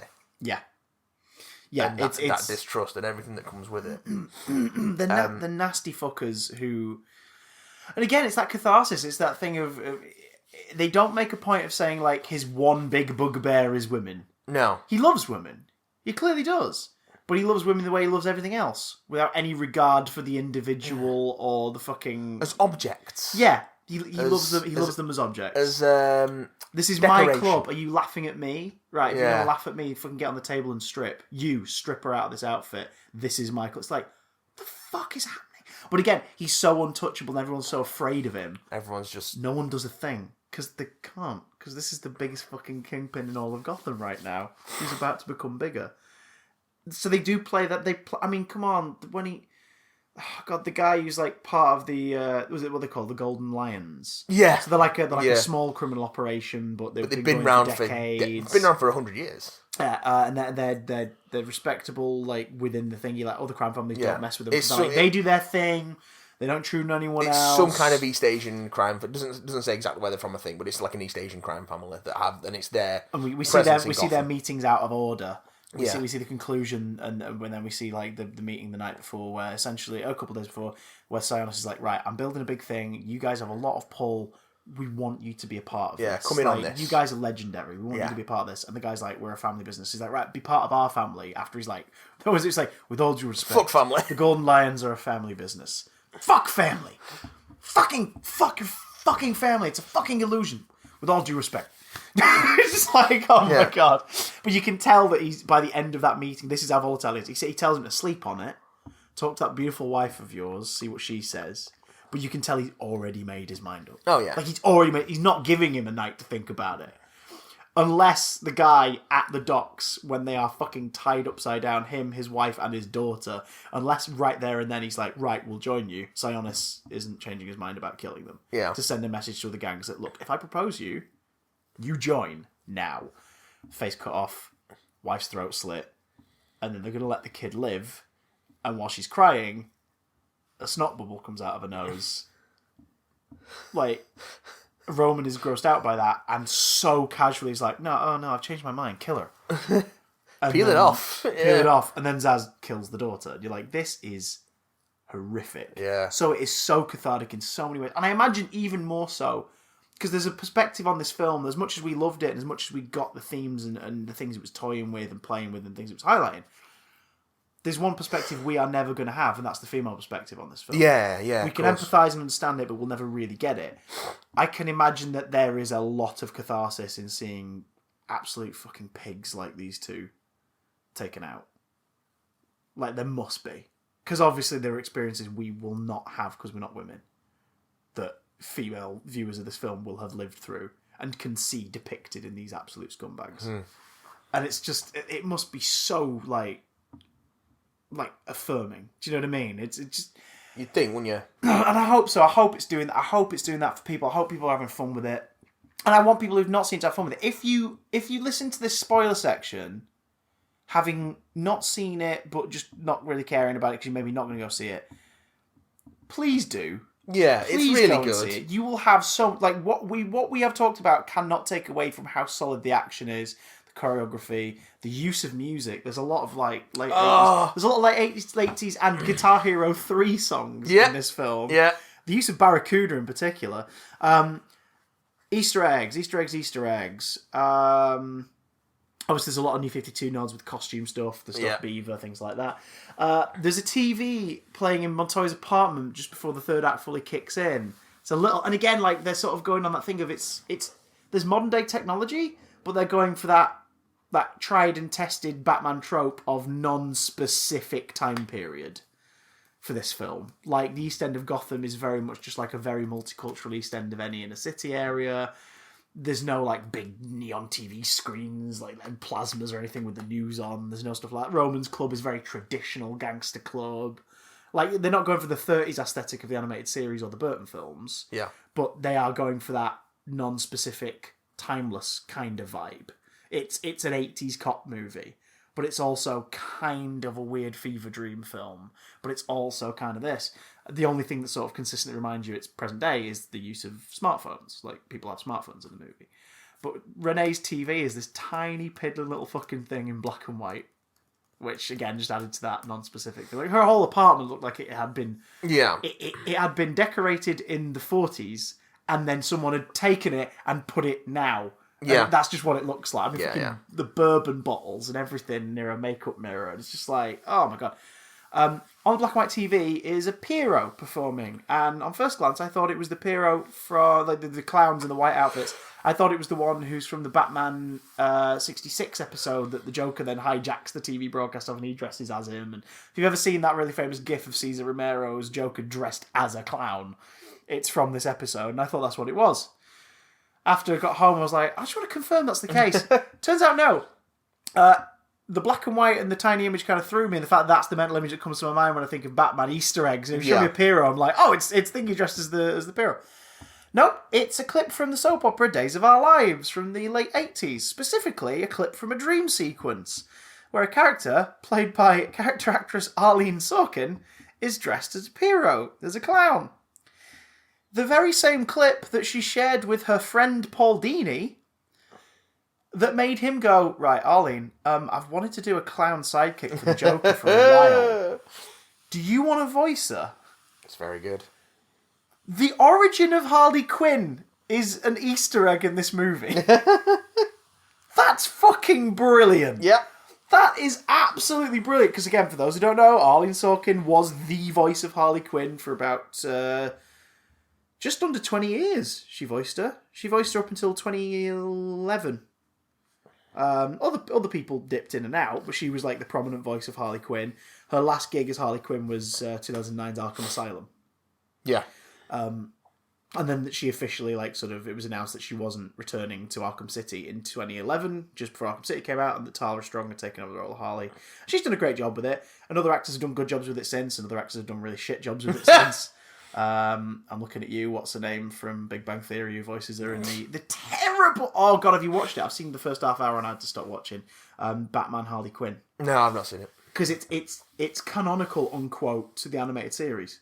It's set in the world of Justice League animated series. And it's awful. And I think it's Melissa Ranch plays her in that. She's just not a good Harley. None of the guest voices are good voices. Like, none of them are. And it's even weirder when you're like, that's Conroy, that's freaking Nightwing. Can't remember his name now off the top of my head, but the guy voicing Nightwing, that's them. Neil Patrick Harris. Why does everyone... No, not in that one. Oh, okay. Because it's the same guy who played Robin and Nightwing in the animated series. Oh, right. But it's like, they sound the same and they all look the same. What's going on? I've not watched it yet, but I really want to get hold of the Harley Quinn animated series. There's no way to watch it, unfortunately, without getting DC Universe, and there's still no fucking UK subscription for that. Nope. And it hasn't been put on any platform over here yet, but all the clips I've seen of it look amazing. It basically looks like a compliment to this film. Well, it's an R-rated, swear-filled Harley Quinn cartoon. And it's Abby Jacobson from Broad City. Yeah, and she sounds great. She sounds like Harley. She fucking sounds like Harley. Did you spot the Poison Ivy nods in this? There's a couple of them. I did not. So at the beginning, we see Harley. We see during the animated opening, which was gorgeous. Which is told in that it's sort of that that's really nice. Betty Boop / Tex Avery really kind nice. of look to it all. We see her talking about past relationships, and it does like a slot machine thingy. One of the relationships is her with another woman, because Harley Quinn canonically is bisexual. Yeah. We see her with another woman. That woman is coloured. You see her very briefly. She's coloured in the slots. The slots are all different colours. Yeah. It's like one of them's like blue, one of them's like orange. Hers is green. The hair is a purple, which usually when you like green shade a picture, red turns to purple. Yeah. And she just sort of winks briefly and then it moves to the next thing. And I was like, oh, that's a very subtle use of colour to kind of go, oh, a little Poison Ivy-esque nod. One of the big cutouts in the funhouse at the end is a green cutout of a woman with flowers all over her hair. So it's like, oh, that's nice. That's cute. That's cute. Little nods to Poison Ivy and the fact those two, like Harvey's romantic relationships within fiction, there are two significant ones, and her and the Joker is obviously the big one everyone knows, and her and Poison Ivy is the other. Because they've not been, until recently, they've not been strictly romantic. Yeah. But there had been a lot of implications of a physical relationship. And then in recent years, they've elaborated on that a bit more to be like, no, these guys they've basically been like non-attached. They've been flexible. That's who they are. Like when she's been living with her, they have been a thing, but not strictly. Yeah. And you're like, that's just fucking adorable, because it means that she's finally getting to a point where she's detaching herself from her previous like obsession. It's going away. Yeah. She's opening up to the point where she's having a not strict relationship with Ivy, but enough of a relationship. She's like, I'm going to be romantically involved and vulnerable around you in a way where obviously she clearly never was going to be again. Yeah. But it's like, no, Ivy's found it. Because Ivy ultimately, again, depends on who's writing her, isn't just a my babies, my children, like sci-fi plant monster. Like, a lot of the time she has that as part of her character, but she's also a human being who can be a villain, who can be an anti-hero. And you know, I always find femme fatale facade anti-hero but could totally flip a dime to be a villain, like if it suits her needs, Ivy to be the more interesting one than the complete femme fatale one or the sci-fi plant villain one. I can get that. Like that in-between one's always a lot more fun for me. Definitely. Like, she's just sexed up. Yeah, because she uses that on purpose to do shit. Should we move on to this week's email? No. What do you want to talk about then? Yeah, okay. Let's, Didn't have anything in your back pocket then, did you, Chris? Thought you were smart. That you can pull one over on me. I bet I do have at least one thing in my back pocket. What do you have in your back pocket? It's a doggy bag. Oh. Wow. This one comes in from friend of the show, CDM, good old Charlie. Yo, Charles. He says, "Hello, me big damn boys." They That's probably what it did sounds say like that now. in a lusty voice. That's what it sounds like now. From the ashes of Suicide Squad's paltry 27% on Rotten Tomatoes, has Birds of Prey been reborn with a mighty 92? It's down to 80 now, but still, Yeah. it's a lot better than 27. Mostly from audience scores, weirdly. Yeah. Which makes you think that it is one of those, like, people are just downvoting it for the sake. Because it's got women in it, it's got the wombs in it. It's up there as one of the most dramatic upswings in quality as far as the arbitrary RT score goes anyway in movie history, which is an encouraging sign for the DCU moving forward, but also a further damning indictment of just how wrong they got the whole thing first time round. Yeah. Question the first. What dramatic changes would you make with the lowest rungs of DCEU to make their follow-ups follow a similar trajectory? Question the second. What of the sequels in pop culture do you feel similarly bettered the original in every single way? I shall ban you from T2. It's the easiest and rightest answer. Right, so first question. First question. What? So. Oh, and then he says tatty bye. Yes, tatty bye. So, what would we make? What change would we make in future DC sequels from their predecessors to make them a similar improvement on that original as was on. So it's got to be something Suicide that Squad. missed the mark the first time, So, and how we'd change it to make it BVS, better. A Man of Steel, Justice League. Okay. Well, I'll tell you what I'd do. Oh, I'd make another Superman movie. I'd keep Henry Cavill, Yeah. and I'd let him enjoy himself. You'd bring. I'd bring. Keep him away from the interns. I'd bring Whedon in to write the story or co-write the screenplay. Because those flashes of hope from Superman, nice moments in Justice League, were all from his reshoots. And it was like, oh, there's Superman. There he actually is. I wouldn't mind Abrams taking a shot at it, but I would have him under strict instructions to direct but not contribute to the story. To leave that fucking mystery box out of it. Yeah. No setting up bullshit for later on. No unanswered questions. Just tell a good fucking nostalgia filled, like throwbacky. Make Super 8, but with Superman. Oh shit! Yeah. Okay. Because I really like Super 8. I think Superman's a good way to go because that character does need. It needs something, man. It needs a story which there are hints of it in Man of Steel, but it goes out of the way when it gets to the Kryptonians punching each other around stuff, which is impressive in a way, but it's not what makes Superman interesting. It needs to have him, because they tried to talk about this in Justice League and BVS, but you don't really see it in action. Yeah, it needs to have him as that inspiration, as that person who brings out the best in people, which is what makes him. Yeah, he can lift the heavy shit, and he can fly, and he's super strong and he's bulletproof and whatever. But what makes him really strong as a character is the way he can inspire people, and the way he can bring out the best in them. And you need to sort of see that in the film. So I think, definitely not have Lex Luthor in it. Have something like Brainiac. Have something like the threat of Brainiac. And maybe not and Brainiac, not just, maybe someone like Mongol. Yeah. So someone that's otherworldly, but you can have a bit more fun with. Because you can't really have fun with Brainiac. Like, whatever story Brainiac's in kind of has to be gloomy and dark and foreboding. It's something about where it is a global threat.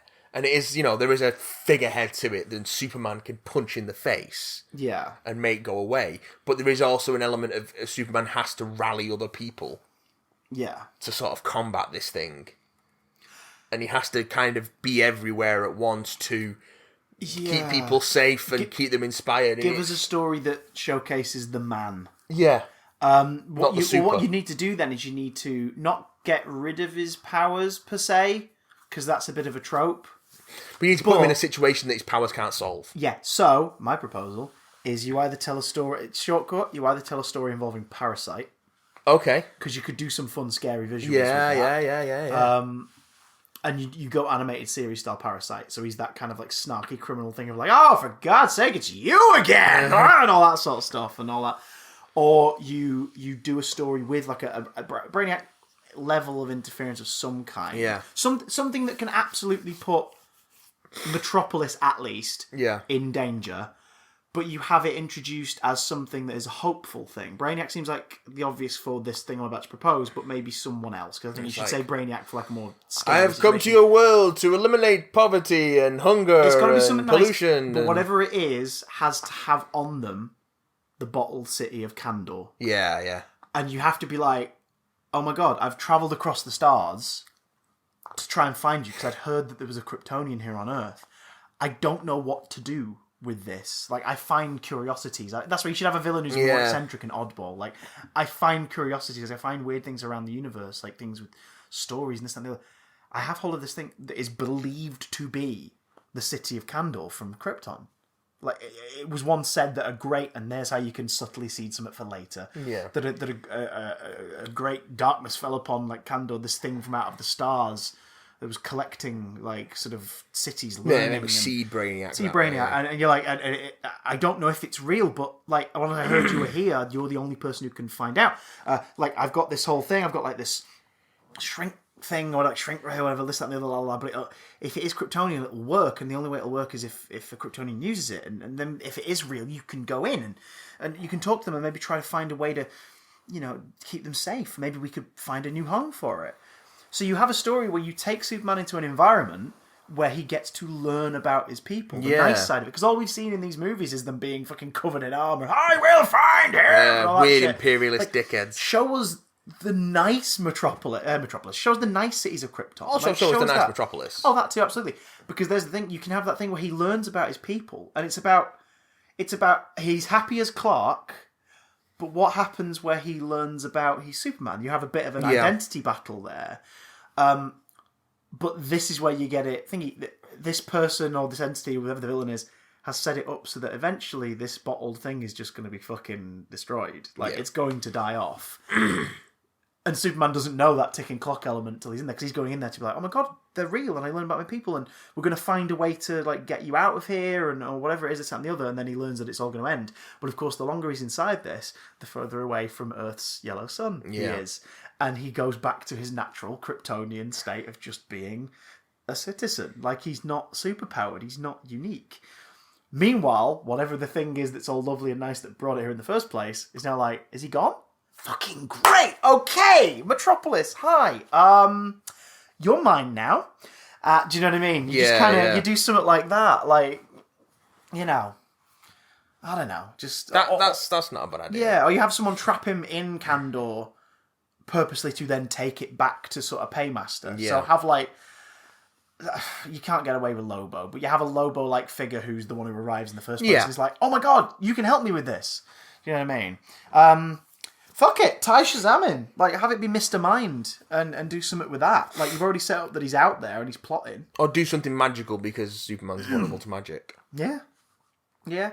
I mean, don't go Mixius Pitlick yet. No, that's a bit of an ask, The DCU would never go that far, but it depends on how he's used. Imagine they did it in Supergirl. Imagine if he was used more as like a power source for someone else. Yeah. If he was used as a power source for someone else, then you could buy it. The Superman's biggest fan thing, I think, would put a lot of people off. So, not depower him, but make it so that he's in a situation where his powers mean fuck all. And it's about the man and his identity. Because, like, I want to like him. He's a really nice guy. And we've not seen that nice guy apart from a couple of moments in Justice League. And the conversational scenes between Superman and Lois in Man of Steel. Yeah.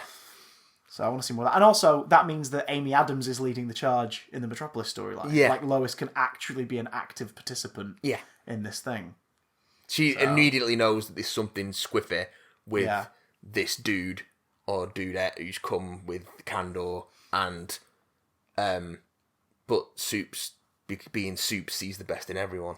And if you want her to have a bit more of a advantage in a fight against something, utilize your DCEU, bring in one other character from the franchise and have them be in Metropolis and this, that, and the other. Because like, Metropolis has obviously got to be cordoned off once it's under its threat. It's got to be so that no one can get the fuck in. Do something like fucking deep cut that's been in one of the series, like Guardian. Yeah, see, that'd be fun. Or because you see that in the film, the idea of like, I'm inspired by Superman, and this is all thing of like, right, but I mean, so he's got like armor, and he's a pretty good fighter, like he's proven, and got a shield. But I think he's basically Captain America. I don't think he understands the severity of that stuff. But you know what? Fair enough. And then have them like prove himself. Or do some Cadmus Project shit or something. I don't know. Yeah, I mean, fucking Flash. Even just bring in Flash. Yeah. Have it so that as this thing is completely covering Metropolis, about to section it off from the rest of the world, no one's gonna get in. Barry just like last second fucking zooms under the barrier as it hits the, do you know what I mean? Just that whole thing of like, he's here. Because also the DCU Flash is like, I've never dealt with anything like this before. No. So you still got a bit of an underdog thing, and then that way you get a cool bit of because that's worked for Marvel. Like the solo films. Yeah. Adding an extra superhero in there for Thor Ragnarok, the upcoming Doctor Strange 2, directed by Oz the Great and Powerful Sam Raimi, I think he's called. Sam Raimi, I don't know. He's got a friend called Bryce Kimball or something that. I don't know. Bryce Kimball. Yeah. Superman. Batman, I don't think we need to worry about. We'll see what happens with Matt Reeves. Well, that's separate from the DCEU now. Yeah. I think as far as the DCEU Batman, I think you either... I don't think you touch it again. You don't touch it as a main character, but I think don't be shy to, like, write him in moments in other stories and basically pay Affleck a truckload of money to be like, look, we want you to appear briefly in this film in a scene. Or do Batman Beyond. Because... no, because I like the idea of the DCEU being everyone else, and Batman's just an element of that world. Because if you lose Batman, you lose his robes, you lose his Gotham. But just have him semi-retired bankrolling the Justice League. Yeah, have him basically make his function as involved as it was in Suicide Squad. Yeah. Maybe he appears in costume, maybe Wayne appears. And it means that in the DCEU, everyone's like, oh, but like, what about Ben Affleck's Batman? Hey, guess what? He still exists. He's still doing shit. I would have him retired. But none of the stories... Oh, no, but I mean, like, that character still exists, but none of the stories are about him. He's the Nick Fury of that world now. I would have him maybe retire and Nick Fury and maybe have Nightwing. If you really want a Bat character, maybe have Nightwing. Yeah. Fuck, there you go. Oh, Batgirl. There you fucking go. There you are. Boom. And then that way you get Batfleck still exists, but he doesn't have to even Dick do Grayson that workout Batman. regimen every fucking year. Yeah. And yeah. You can even do Dick Well, that's how Grayson that's how you do Batman Beyond. You don't do Batman Beyond per se, but you do a film where Bruce just hands it over to Dick Grayson. Yeah. So you get a younger Batman. And then that way, based on how tonally the Matt Reeves film works, it could be very clearly, this is that version, and this is that version. Yeah. For Justice League, that's what I do. Would have Batman bankrolling Justice League. Yeah. And have it be more fun. Booster Gold fucking appears, and they're like, wait, what? You're from where? Or maybe, like, have the League investigating, like, some spaceship crash, which then leads to the Green Lanterns appearing. Yeah. Like, have Green Lantern appear... Have Green Lantern's origin story woven into Justice League. You can't do Darkseid. That's something they need to avoid. Yeah. Darkseid is a phenomenal character and a really interesting thing, but here's your problem. The world knows Thanos now. Yeah. Thanos, aka the subtle Darkseid knockoff. The subtle Darkseid knockoff. And Thanos has fucking wormed his way into the public consciousness in a way where if Darkseid rocks up, the comparisons are just going to be non-stop. You've implied that Darkseid exists now with Steppenwolf and the Mother Boxes and the Parademons. You've implied he exists. Imply that there are bigger threats out there that are interested in Earth. You can still say that. Yeah. But now introduce those other threats. Like, do other stuff with that. Yeah. Just Justice League doing something fun in space. Yeah. Because there you go, there's an excuse for Batfleck to Batfleck it a bit. Like, your third act thing of it's all going to shit, and you reverse those roles from Justice League. Where it isn't, these guys are basically just holding the fort, but once Superman's here, it's all dealt with. Have it be like, oh god, Superman included, they're all fucked. Well, and then Bruce shows up in a goddamn shuttle in a Batman space armor and like does the thing that helps them take the advantage. Or have them like tracking down reports of an alien hiding on Earth. Yeah. And then they find it's John Jones. Yeah. But he's a good guy. But what are the aliens? Oh no, it's the White Martians. Yeah, son. Oh, that'd be great. That'd be fun. That'd be pretty good. If you want to do like intergalactic threats. I also want to see a semi-creepy one with like one of the more fun heroes fighting Toyman. But like DC animated universe, like ventriloquist doll-headed kind of creepy toy man, not the fat smelly paedophile toy man of like most recent interpretations. Yeah. Which is again a creepy version, but they've basically just turned him into like the basement dwelling cyber troll, and I'm like, what's more visually interesting is someone using giant creepy toys. That is way more visually interesting. That is more fun. Can we just have that version, please? Can we just make them fun? Yeah. Make the movies interesting. Turn the light balance up a bit. Just a little bit. Like you did in Birds of Prey. So what other sequels in pop culture do you think were a massive improvement? Like they've got to be just like that was what the first one could have been. Star Trek 2, The Wrath of Khan. Yes. Because I don't know if you've seen Star Trek the motion picture. It's kind of dull. That's the one. That's the one with God, isn't it? Isn't the first one? That's 5. That's Final number 5. Fantasy. What would God? What the starship? God. No. The motion picture is Vija. Oh, of course, yes. Yeah. And the whole thing only exists not because they had a story to tell, but because Star Wars did well. And we've got the Star Trek property they've not done anything with. So, should we get the cast back together and make a film? Well, they were working on Phase 2, which was the original title for what would become Next Generation. Yeah. And a lot of those elements are in the motion picture. Like the captain character in that, whose name I can't remember, was like a prototype version of Picard. Riker. Oh, Riker. Oh. Yeah. And also the theme music's the same. Yes. Things like that. It's an odd one. But Wrath of Khan's great because it's just a much better film in every way, and yet is also a deep cut. It's a sequel to a one-off fucking TOS episode from over 20 years prior. So it dives into the mythology. It does interesting things. It has stakes. It kills a fucking major character at the end, although not permanently. From Hell's Heart, I stab at thee. It's very good. Ricardo Montalban, so good. What sequels vastly improve on the original? That's tough because that's quite rare, isn't it? It is quite rare. I'm not sure I entirely agree with T2 comparison because for me they're just two very different genres. I think T2 one's a horror, a sci-fi horror, and one's a sci-fi action film. I think Terminator is a lot better though.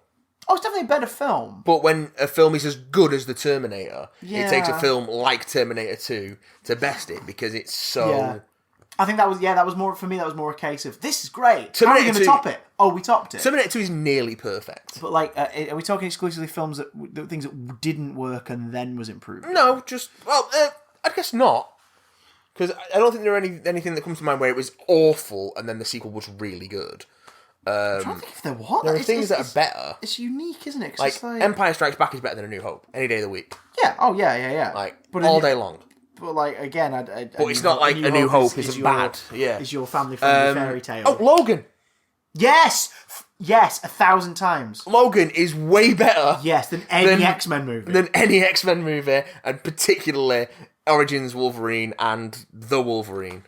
I don't hate the Wolverine, but then again, I've taken to tuning out before the final 20 minutes happens. It's not like actively bad, and it is the same director. It's just like it's James Mangold working it up. He's working his way up to Logan. It's like it's fine. It's a bit whatever. Logan is a definite answer. Jesus Christ, that is a Logan. really good answer. Hot damn, sir. If we're talking series, not necessarily number 2s. Oh, Prisoner of Azkaban. I mean, yeah, it's definitely a vast improvement. I think that's vastly it's a better than defined the first two Harry style, Potters. so defined that the rest of the directors then just use that style for the rest of the series. Which means it never gets that good again. Yeah. Because they don't get Alfonso Cuarón back. Wonder Woman's the first one in the DCEU where you're like, oh, this is great.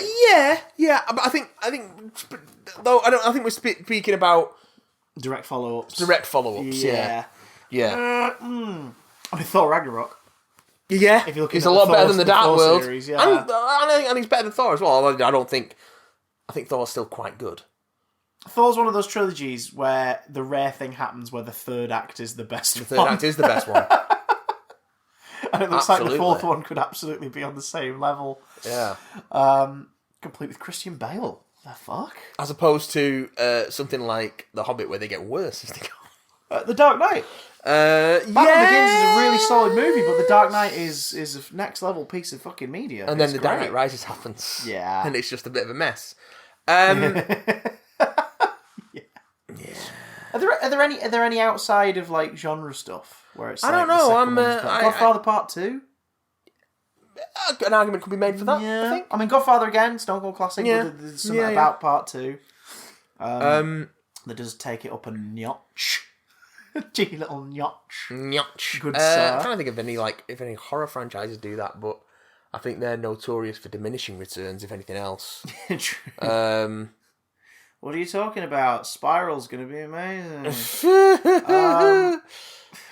What are you talking about? Saw 6 is the best one. Actually, it's entertaining. They're all fairly entertaining. Let's be honest. But, if we're talking thematic series, Hot Fuzz. Shaun of the Dead is great, but then you see Hot Fuzz and you go, "Fuck me, Shaun of the Dead was a warm up." Yeah, Shaun of the Dead was a warm up for what you were capable of, Edgar. Yeah, pretty damn fun. Yeah. I don't know. Gremlins 2. Gremlins. The new batch. I'm gonna do a quick have a look. Oh, congratulations on not dying by Gremlin, by the way. Yes, you survived. I've got some wounds, but I'm you did. All right. You did some damn fine monster wrestling acting in that video. You did yourself proud, son. What we call in the business tentacle acting, reverse shots. Yeah, I love a tentacle acting with the gremlin grabbing you. Oh god. Oh, apparently Bride of Frankenstein is way better than Frankenstein, but I've not seen either, so I couldn't. I'll be honest, I've seen them both, but not like back to back, and not for a long time. And I think I saw them in reverse order. I saw Bride of Frankenstein in my teens, and I saw Frankenstein about 4 years ago. So I'd have to watch them again to see. Oh yeah, The Road Warrior is way better than Mad Max. Yes, way better than Mad Max. Yeah, that's and Fury Road is better than all of them. Yes. Oh god. Sweet Jesus. What else is on this list? No, whatever. Bumblebee? Evil Dead 2? Yeah. Because Evil Dead's great. Because it's basically a remake of Evil Dead. It's for the first 15 minutes. Yeah, the Evil Dead is visceral and important as far as independent film goes, and important as far as horror goes, and has some great performances and brilliant ideas. But in terms of technique, execution, stakes, that weird Sam Raimi humour that becomes his signature going forward, like Evil Dead 2, yes. Yeah, fucking hell, I'd just say Bumblebee. Bumblebee, yeah. Bumblebee, it's the best of any of the Transformers live action films. Hands down. Shits on the previous 5. Did you see it? Not yet. It's on Now TV, I think. Although it's worth a watch. It can't take that much to beat number 5. Exactly. I've seen number 1, number 2, and number 5. And number 5, I remember the only thing we really got from it was, well, Hopkins looks like he's having a fucking ball. Yeah. And he quite clearly is. But no, you should give it a watch. It's on Now TV at the moment. It is good fun. It's really good. But yeah, not a lot comes to mind. I think it's quite rare. It's not necessarily rare that sequels are better, but it's very rare that sequels are a huge improvement. Yeah. Because usually if that first film was that bad, they don't get a sequel. They don't do it number 2. They don't do it number 2. Yeah. No. So I'm just looking through various lists online. I'm looking at some of these and going, really? Way better? I mean, again, if we're looking at series, this one again doesn't count, but it's sort of a series. The best Carry On movie for my money is Carry On Screaming. It's the only one that really holds up. Because all of its jokes, both dirty and aged badly and otherwise, are built around the tropes of a genre. Yeah. Like, it's the only Carry On movie. Well, Carry On Cowboy as well a little bit. But it's the only Carry On movie that isn't just like, no, like repackaged, oh, boobs, oh, this, that, the other, oh, tits. yeah, oh, Sid James, yeah. Like, I mean, Sid James isn't even in this one. I think it's like the one he's not in. But Carry On Screaming is a parody of Hammer Horror and the Universal Monster movies. And as a result, survives way better than any of the other films in a current landscape. But is also obviously a superior film in its own series because it's just so well observed and so well written. The performances are memorable as fuck, and the cameos are really memorable, and that the actual horror aspects are really freaky. It's great. Oh, another comedy. Return of the Pink Panther. Okay. It's the third film in that series. Pink Panther and A Shot in the Dark. And then Return of the Pink Panther is made by a different studio, but they finally negotiated it to actually be in the same box set. So if you buy a box set now, it's got it in. But that is undoubtedly superior to the first. The Pink Panther's a great film, but not many people have seen it. They just think they have. Yeah. Because they're like, oh yeah, it's Inspector Clouseau, isn't it? And there's the fucking thing. It's like, nope. He's a character in it. It's David Niven's fucking criminal, Charles Litton, the Phantom. That's what it's about. It's about a guy trying to steal a diamond at a big function in this manor house. Also, people think of the cartoon as well. Yeah, which then isn't helped by the fact that the cartoon's inspired by the animated intros to the films in the series from the second one going on. Because the second one's a shot in the dark. Has nothing to do with the Pink Panther. Clouseau's the main character in this one. Yeah. It's great. It's really fun. It's a seller's comedy where he's playing Clouseau, one of his finest characters. Great. But then it's Return of the Pink Panther, which is just so good. And then all the rest of them are still fun. But like Return of the Pink Panther is like, oh, this is how funny this can be. You've taken the character from the first one we all really liked, made him the main character, and turned it into an excellent farce of police and detective movies. This is brilliant. It's also got all those weird little shitty jokes in it. Like he sees the busker outside with the dog and he's like, is your dog bad? He's like, no. So he gives the dog a stroke and it fucking bites him on the hand. He's like, I thought you said your dog did not bite. That is not my dog. Very good. On that note, I think we should go and watch Return of the Pink Panther? No. Have a very hot shower and burn myself for allowing you to put that fucking joke on the air. On the internet. On the internet. You're just mad that I reminded you the Carry On series exists, aren't you? Oh, Sid, should we go and harass a bus full of schoolgirls, Sid? There are people who love those movies, and then there are also people who know those movies are problematic as fuck. There are people who love those movies, and there are people who respect women. But I'm Carry On Screaming, which is completely based in tropes. No, it's more than possible to like something and acknowledge the fact that it is deeply problematic.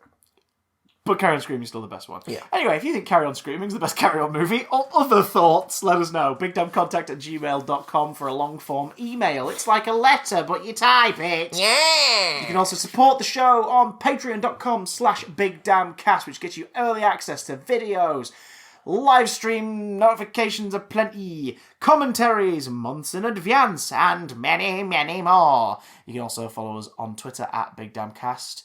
And what else? I don't know. Fucking snail mail. If you want to mail us something. Did you mention Big Damn Stream? Send it in a postcard to twitch.tv/BigDamnStream. Or just watch us play games on it. What are you playing this week? Coming. I played a little bit of Resi 5. I probably might play it. Coming on Friday. I don't know. It's Valentine's Day. We might do something together. Ooh. We might do some more Resi 5 and co-op on Valentine's Day. With Jill Valentine? No, we did that fight already. Yeah. She's not in 5. Well, she's in 5, but she's a boss. Boss lady. #boss, girl boss. Although we did kind of that on the last stream, we got really frustrated because Wesker's a dick to beat. You're beating his dick. You're beating Wesker's dick. Michael Jackson.